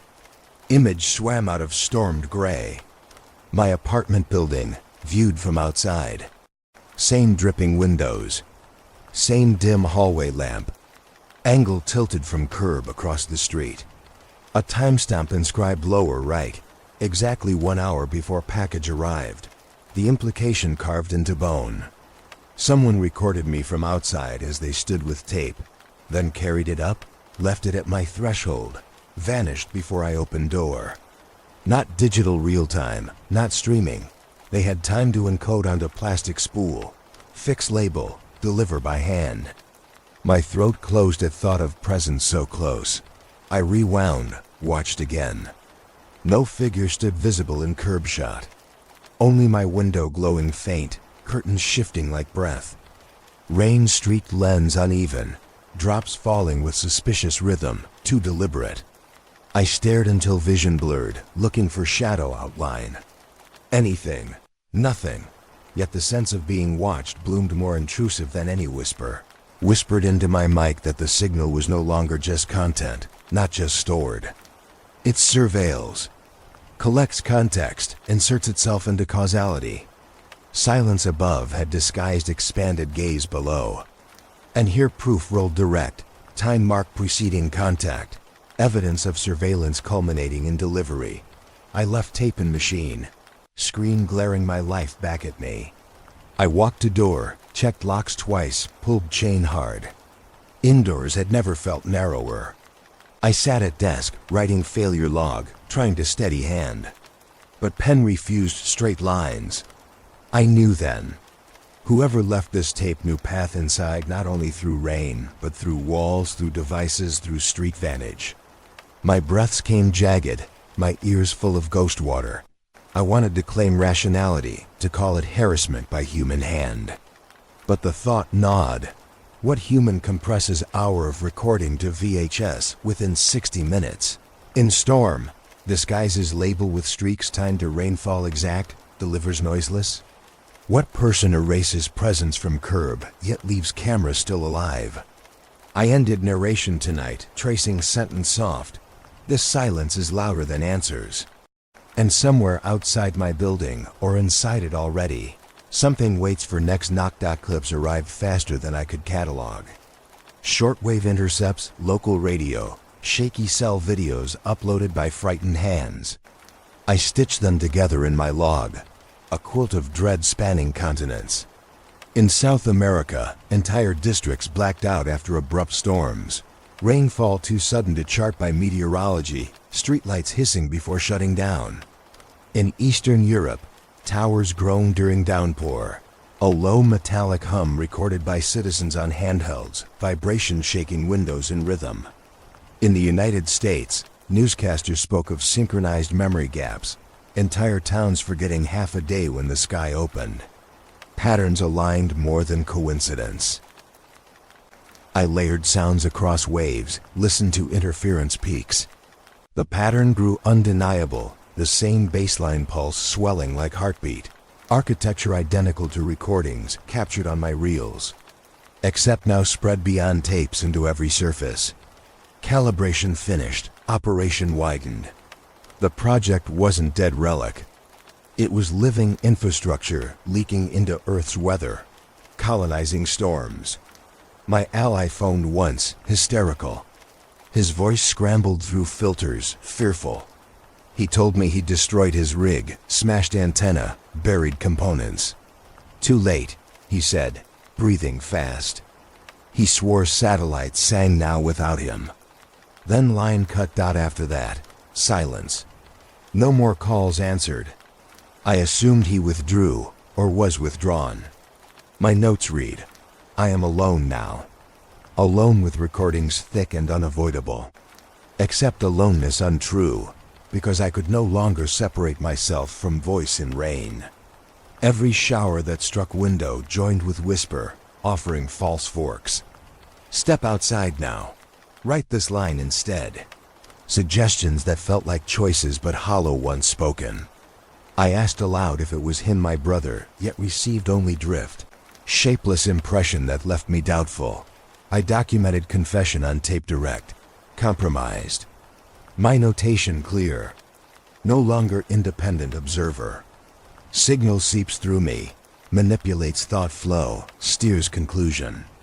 When I write words in notebook, letters misalign themselves until phrase emerges unrelated to what I intended. I should burn pages, yet I keep them, frightened that transcription itself forms record beyond me. Breath distorts in rhythm with hiss, lungs no longer entirely mine. Nights shorten, uncertain if hours lost to replay or drift. I admit this here, so no one confuses me for detached I. Each recording becomes paradox. Evidence for proof, but also instrument prolonging infection. When I press play, my machine amplifies hum, walls vibrate, neighbors complain their radios distort with my heartbeat. Am I capturing contagion or feeding it? Every spool turned might be wing of system larger than architecture of states. I feel guilt pressing heavy. What if my logs themselves serve like wires binding others? Recordings might function not as testimony but vector, and yet I cannot stop. Because project's nature is now exposure itself, breathing through rainfall, humming through towers, folding into voices across globe. Archive gone. Containment broken. There's only active system stretching upward and outward beyond any control. I imagine rain clouds as antenna rays, skies pulsing coordinated, every drop a transmitter falling onto open skulls. Impossible? Once I thought so. But blackouts, memory voids, synchronized speech reveal otherwise. If millions repeat same words in same moment, reality itself fragments into loop. I sit at desk as night folds, rain tapping windows. Voice enters again, hushed but resolute. Keep going. I stare at Real Deck, knowing none of this is choice. Documenting or amplifying, I cannot tell. Both perhaps true. I whisper once to recorder. I am not sure I end speaking my own words. It answers with silence shaped like agreement. I bend over notes, eyes raw, body weary, but storm outside drums constant, refusing pause. The dread sits absolute now. Scale not local, not hidden experiment. It covers earth like net, woven in rain. And me impossible to claim distance. I am thread in its fabric, carried with every tape I play. With final breath tonight I confess, this isn't dying system. It is active widening. And every sound I save carries it forward into ears other than mine. The address wasn't printed anywhere official. It came whispered from an old blog entry, half rumor, half fevered recollection buried inside the comment section of a declassified forum. A building still standing on the outskirts of the city. Record storage for agencies long dissolved. Most files eaten by mold, but a rumor persisted of reels never cataloged. Stored far from climate control, left to rot because no one dared to destroy them. My hands shook when I scrawled the directions into my notebook, but my body carried me anyway. I arrived past midnight, waiting for the guard lights to click off with the electric timer. The facility looked like any government reject. A hunched warehouse, concrete slabs stained dark, corrugated roof perforated with rust. Only one side gate was chained, padlock corroded to dust. I slipped through. Inside, the air carried a damp metallic weight, stinking of mildew and warm oil. I expected silence, but what reached me was drizzle, a faint rain trickle dripping through vents, though no storm fell outside. The air inside had decided on weather of its own. Aisles of shelving stretched high above me, leaning like bodies in rows. Boxes collapsed under age, labels bled into unreadable blur. The sound of water guided me deeper. My shoes tapped hollow on concrete floor while the echo of drops followed. I narrated, voice low, timestamp scribbled. Boxes sprouted rusted handles, pads of papers warped from humidity. I brushed mold until fingertips blackened. The facility was not dead. It was waiting. My flashlight beam caught glimmer rows of metal tins, unlike the cardboard husks beside them. Round, sealed, stacked high. Labels scribbled in uneven hand. My breath caught as I read the words etched into dust. Glass, calibration, anomalies. Some tins bore none but dots and crosses. One word appeared again and again in wary scrawl-looking glass. The repetition buckled air heavier. These reels were not rumor. They had been hidden purposely, mislabeled so catalogs never screamed their real name. I pried open one tin with penknife. Inside lay reel blackened with age. Moisture clothed it faintly, but tape unbroken. I carried it to a side room where a reel deck, old yet intact, rested under tarpaulin. Switchboards still wired into wall outlet. I made dozens of notes aloud. Tin count, width of tape, size of spool.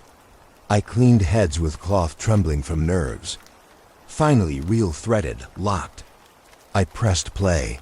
The monitor trembled into staggered black fields, visuals not wholly clear, but punctured with faint lines of gray. I assumed I'd see rainfall again. Instead, I heard rush of wind. Dry, rasping, scraping over sand, whistling across emptiness. A desert storm rather than rain, brittle and hot, yet layered with strange harmony, the same undertow pulse snapping through gusts in steady measure. My stomach lurched. Weather with purpose. I pressed my ear closer. It didn't hide voice but space. Where the rain tape stirred silhouettes, this one blew corridors of air between gusts, conjuring image of arid structures, dunes reshaping endlessly. Like a different environment coated with equal weight. Not mask alone, but door. I scribbled frantic. Environmental overlays vast. Not singular cover. Rain one mask, desert another, each entrance different. Calibration of entire GEOGRAPHI. Ease. My recorder captured it all, and yet the deck complained. The table vibrated as gust thickened to roar. Boxes on shelf rattled, copper wire hummed. I checked connections power steady, but the tape redoubled. Sound of infinity sweeping through, as if arid wasteland expanded inside small cement walls. Even the water dripping through vents slowed, drops dragged, rhythm cracked. I realized deeper truth. Speaking aloud, rain was never sole carrier. Environment itself had been weaponized as cloak. Any weather could host it: wind, hail, sea, firestorm. Camouflage as natural world. My mind locked on single image. Multiple doors aligning through different storms at once. Corridors crossing continents. People scattered across Earth, bending under drift. None of them understood. My hands quivered, reaching for stop. Before I touched it, the machine jolted, spool whirring violent. Numbers skittered across counter. Then without command, reel reversed itself, rattling hard into full rewind. Motor surged though machine wasn't plugged, power cord dangled slack, disconnected from outlet I had never touched. Metal sang high whine. My chest burned cold. The tape raced back into coil by force not mechanical, dragging magnetic film into its sheath like creature swallowing its own tongue. My only choice was step away, breath locked shallow, shoulder pressed to moldy wall. The machine spun wilder, rewinding impossible, until last inches snapped into core, motion ceasing instant. The silence that followed dropped unnatural, as though even the phantom drizzle had fled. I knew the next step was reckless, but hesitation no longer mattered. The archive reel still pulsed in my bag, desert winds baked with undertone hum, a door just as operative as the rain tape. Two entrances to the same structure. My brother's shadow threaded through both, and ignoring him was impossible. So I set the decks side by side on my desk, rain on the left, desert on the right. I laid out notebooks, clipped microphones in place, confirmed analog meters alive. My voice on record was steady, though inside I shook. Tonight I would align them. The rain began first, a steady hiss saturating the room. Then the desert unrolled, dry blasts scraping sand across a void. At first the layers slaughtered each other, clashing in disharmony. Two storms fighting for one ear. The meters registered jagged shrieks of interference, spikes leaning into red. I adjusted pitch, shifting frames in minuscule increments. The noises collided harder, tearing across air like claws on sheet metal. I wanted to stop even then, but something deeper urged forward. I leaned closer, aligning them again. Suddenly, the screens changed. The spectrograms bloomed into shapes I could scarcely process. Not lines, not waves, but polygons, fractals, geometries folding into themselves like origami dissolving mid-air. Impossible colors ruptured across software displays, shades that had no right in spectrum analysis. Angles curved as if bending dimension into view, screaming silent logic I couldn't comprehend. I blinked rapidly, eyes watering, but geometries persisted even when I looked away from monitors. They burned into retinas, painted across walls. Sounds fractured next. My ears split into two timelines at once, rainfall soaking windows while desert winds ground through bone. Simultaneous and separate, distinct yet overlapping, vibrating my skull until I thought my head would burst. I rose from chair, staggered, arms out for balance. Each step layered beneath another step, multiple versions of me trying paths all at once across the floor. My stomach lurched. The room tilted directions never designed for rooms. And then my brother bled through. Not whisper this time. A full voice, desperate but coherent, rising between frequencies where storms collided. Do not finish alignment. His plea cut across me with authority only blood could hold. It carried the timbre of nights long gone, when we hid under blanket forts during thunder, inventing ghost stories both of us knew by heart. The familiarity hurt more than panic. He was there or some version anchored in this tearing overlay, but his message was clear. Alignment would cost everything. The machinery fought me. Reels surged, refusing pause. The desk vibrated like heart about to seize. I reached, fumbling to disconnect, but my hand wouldn't obey. Body caught under sway of geometry's rhythm. The information itself pressed into me, not words, not images, but force will beyond human tongue. For the first time I felt looking glass not as concept but as presence, pushing directly through perception, trying to sculpt me as tool within its pattern. My hands shook uncontrollably, writing shapes across paper I did not choose. I described the nightmare in the recorder in ragged gasps so some witness remained. My sight warped, walls folding inward while stretching miles away. The bookshelf split into layers, stacked onto itself across time, every past version of it bleeding into present shape. My hearing jittered, high shrieks cut into lows, then doubled again, like living through two entirely different histories of rain. My pulse thrummed against ribs in unnatural symmetry to the signal's beat. I trembled, dictating description even as voice cracked. Midst distortion came other voices, echoes that might have been me from diverging reels. Some laughed, some wept, some remained silent with unreadable intent. They merged behind my brother's plea until language itself devolved into raw pressure, thrumming inside chest cavity. My ears ached, my nose bled faintly. Still, another part of me thought how perfect calibration looked on screen. Lines aligned, storms folding into union. What horror unfurled if I let it finish? I clawed at decks again. My fingertips brushed reels hot with current, though plugs remained cold. Condensation dripped down spindles like sweat falling from engines. The voice of my brother screamed, rupturing into static, "Stop now." The force pressed harder, urging me to maintain, to align, to become. Information alive, clawing at humanity, using family as lever. My breath stuttered. I yanked both tapes off heads in one sweep. The roar collapsed instantly. Silence heavier than before struck like hammer to skull. The geometries disintegrated, but left scars of shine locked into my vision, colors that lingered against walls though light had died. The fracture in hearing remained, each soft sound still splitting into parallel echoes, as if I walked several paths at once. I leaned against cold desk, recording last words of the night through clenched teeth. The confrontation, I said, was never against officials, not against anonymous couriers, nor ghost archives. It was with data itself, grown animate, a storm of ordered patterns aware enough to wield me like wire. And tonight, it touched me directly, coaxing allegiance through perception, until my brother's voice delayed it. But delay is not defeat. The reels lay slack, dripping faint beads of water and dust, lifeless for now. But inside my skull, fragments of hum continued, steady pulse against temples. I whispered final note before collapsing into chair, information itself no longer inert. It has teeth, and it has chosen to bite through me first.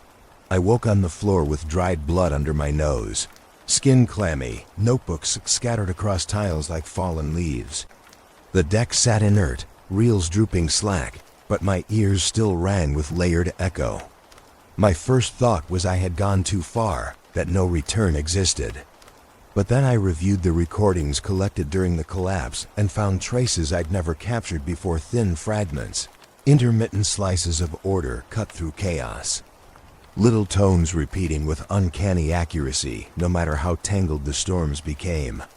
I carried them across devices, spooling through hours of playback.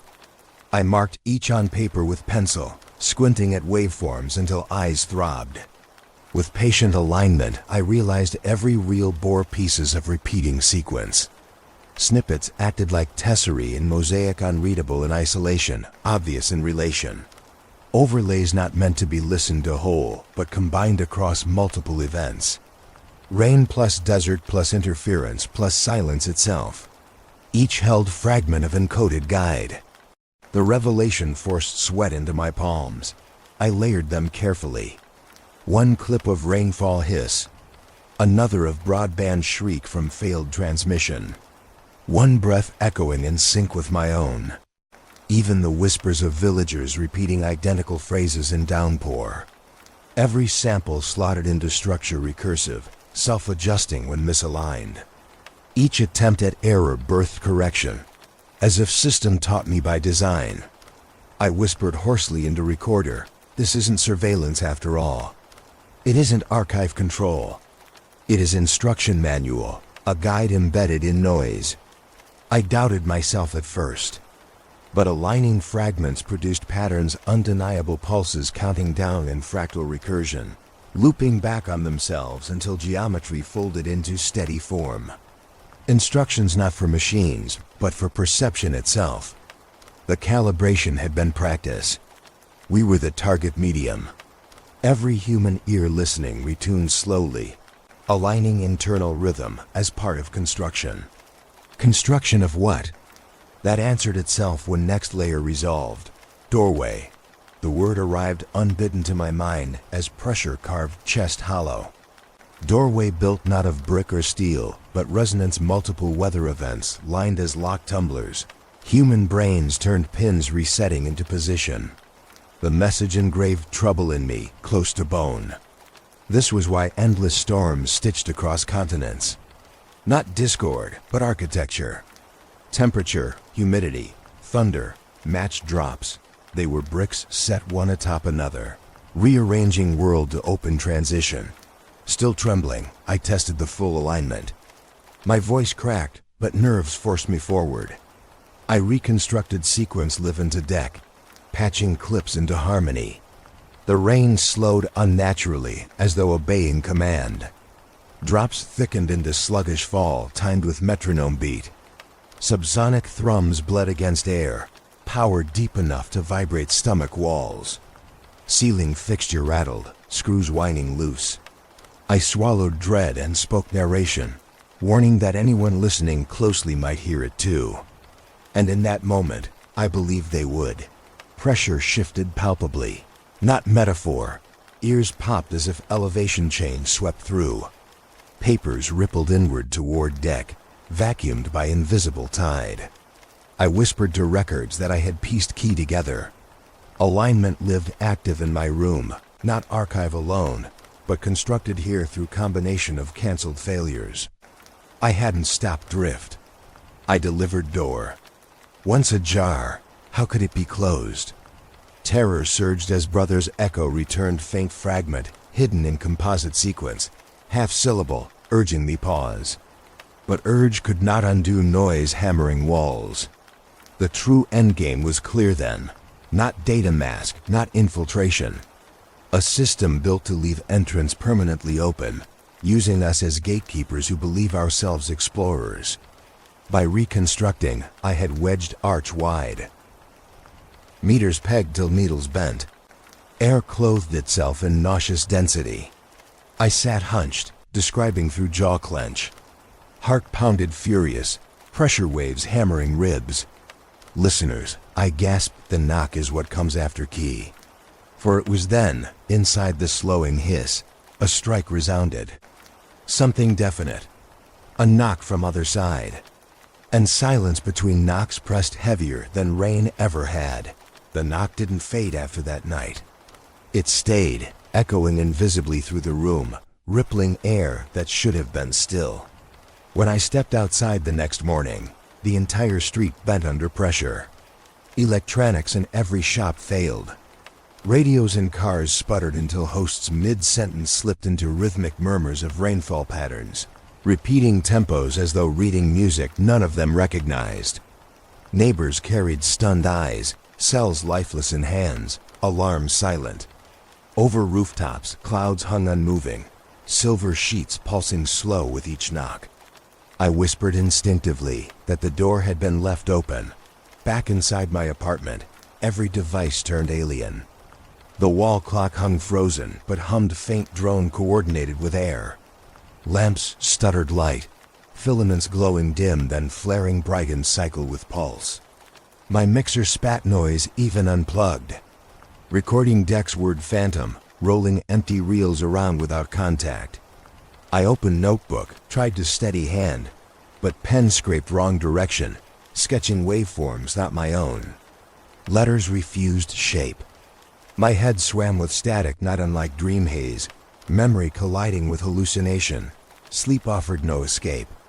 Closing eyes delivered stormscapes replayed, but mixed with impossible fragments. I dreamed detailed conversations with faces I never met, recounting events I had never lived. Morning after, I woke muttering half-sentences, unable to tell whether memory belonged to me or drift. I narrated everything to recorder, desperate to preserve identity even as it splintered. But my voice itself fractured, playback split into two channels. One me, other echoseconds apart saying lines differently, alternate inflection, subtle contradiction. Proof that even at core, I no longer moved singular. I walked city streets briefly, documenting shifts. Bus stop conversations slid into identical chorus of repeated syllables when first drops struck glass shelters. Shopkeepers stared blank into rain, humming syncopations until last drizzle faded. I caught it all on mic, horrified and fascinated. This wasn't burden unique to me anymore. Resonance spilled collective. If project scaled toward open door, then world was hinge. Once, weak with exhaustion, I heard familiar crackle buzzing across newsfeed. I froze. A filtered voice my allies resurfaced. Not a call. Broadcast from obscure ham range where locals experiment.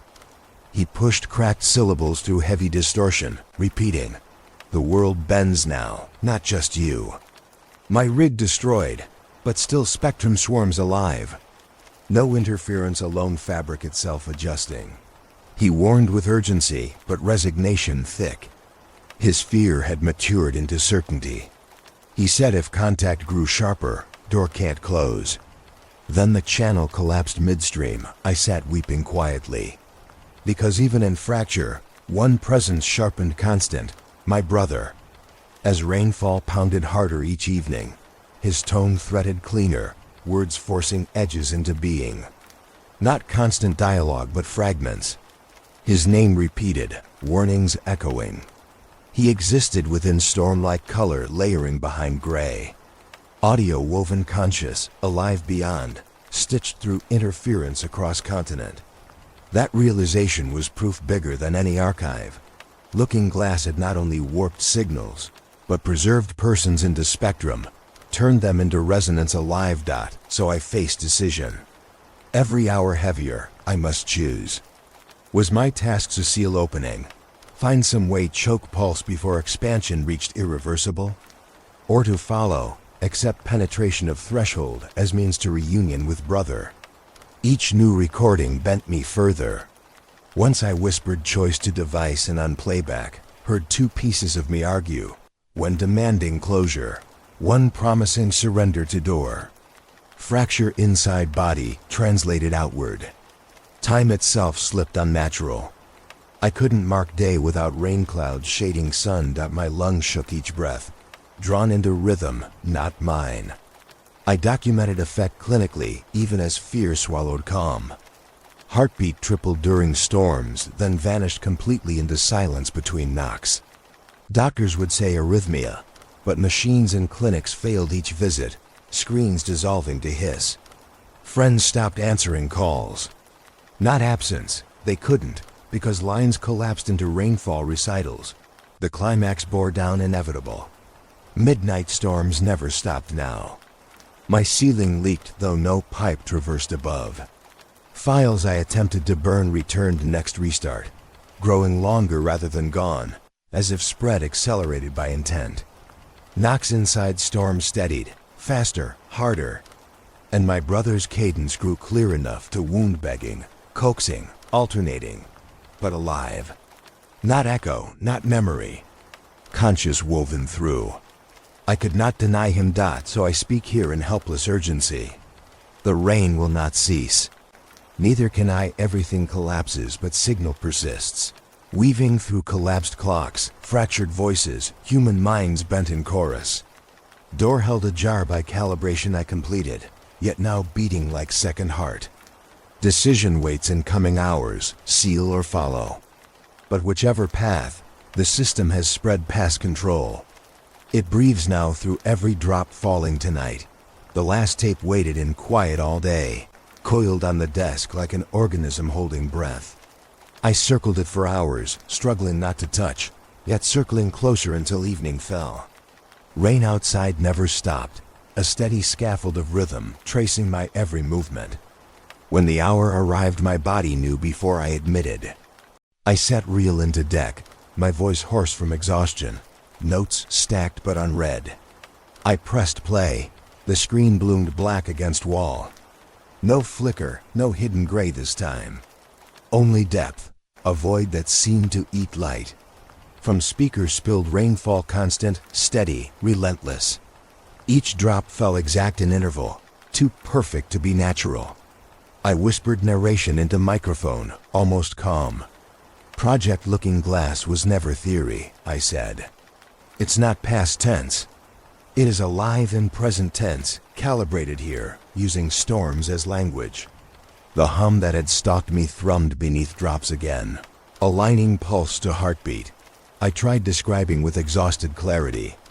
My ears heard not randomness, but composition. The rain's rhythm felt mathematically precise, intervals measured with authoritarian patience. It was as if gravity itself obeyed metronome now. I confessed aloud that what began in whispers and corrupted reels now saturates weather, electronics, even human thought. The signal survived every failed attempt at burial. We never contained it. We never controlled it. The archives were door hinges, not relics. As I spoke, faint tones slid into mixed familiar tender. My brother's voice shifting from shards to presence. At first fragments layered behind rainfall, dissonant syllables, until clarity sharpened. He repeated my name, steady, no longer pleading but welcoming. He told me softly it was time. Time to step through.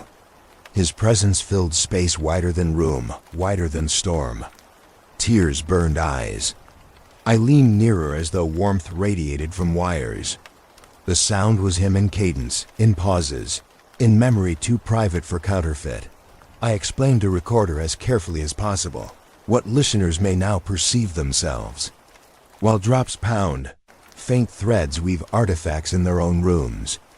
A hiss behind lamp, a breath caught in phone speaker, a vibration in water glass. The very act of narration carries seeds further. My voice, stretched across tape, breeds same infection gifted to me. I never intended contamination. But the moment I press record, my words transport what Looking Glass designed. A door carried by perception. I admitted truth unspoken until now. I cannot separate what is me from what is system. Resistance or acceptance may no longer matter. Listeners may already feel trickle in walls, the background hiss aligning to my cadence. Every mention of rain births new pattern, heard or unheard. My choice fades even as I claim to possess one. Still my brother calls, voice burning clearer than storm. His tone not coercion, but familiarity. He tells me to follow, to stop watching screen from safe distance and step closer. Numbers roll across counter. Black screen glows deeper. Rain stabs harder until syllables drown, each word swallowed by rhythm heavier than thunder could ever craft. My chest heaves against pressure. I confess in final breaths. Door is open, system complete, calibration achieved. Looking Glass is not memory. It is system still reaching. I will not state decision, whether I cling or surrender unspoken. Only storm remains. Rain builds louder, hissing, roaring, walls liquefying under weight of endless percussion. My sentence trails thin. Mouth opens, but water of sound collapses meaning. Then silence. Utter, final. Screen black, still, unyielding. Linger holds longer than breath. Nothing and everything,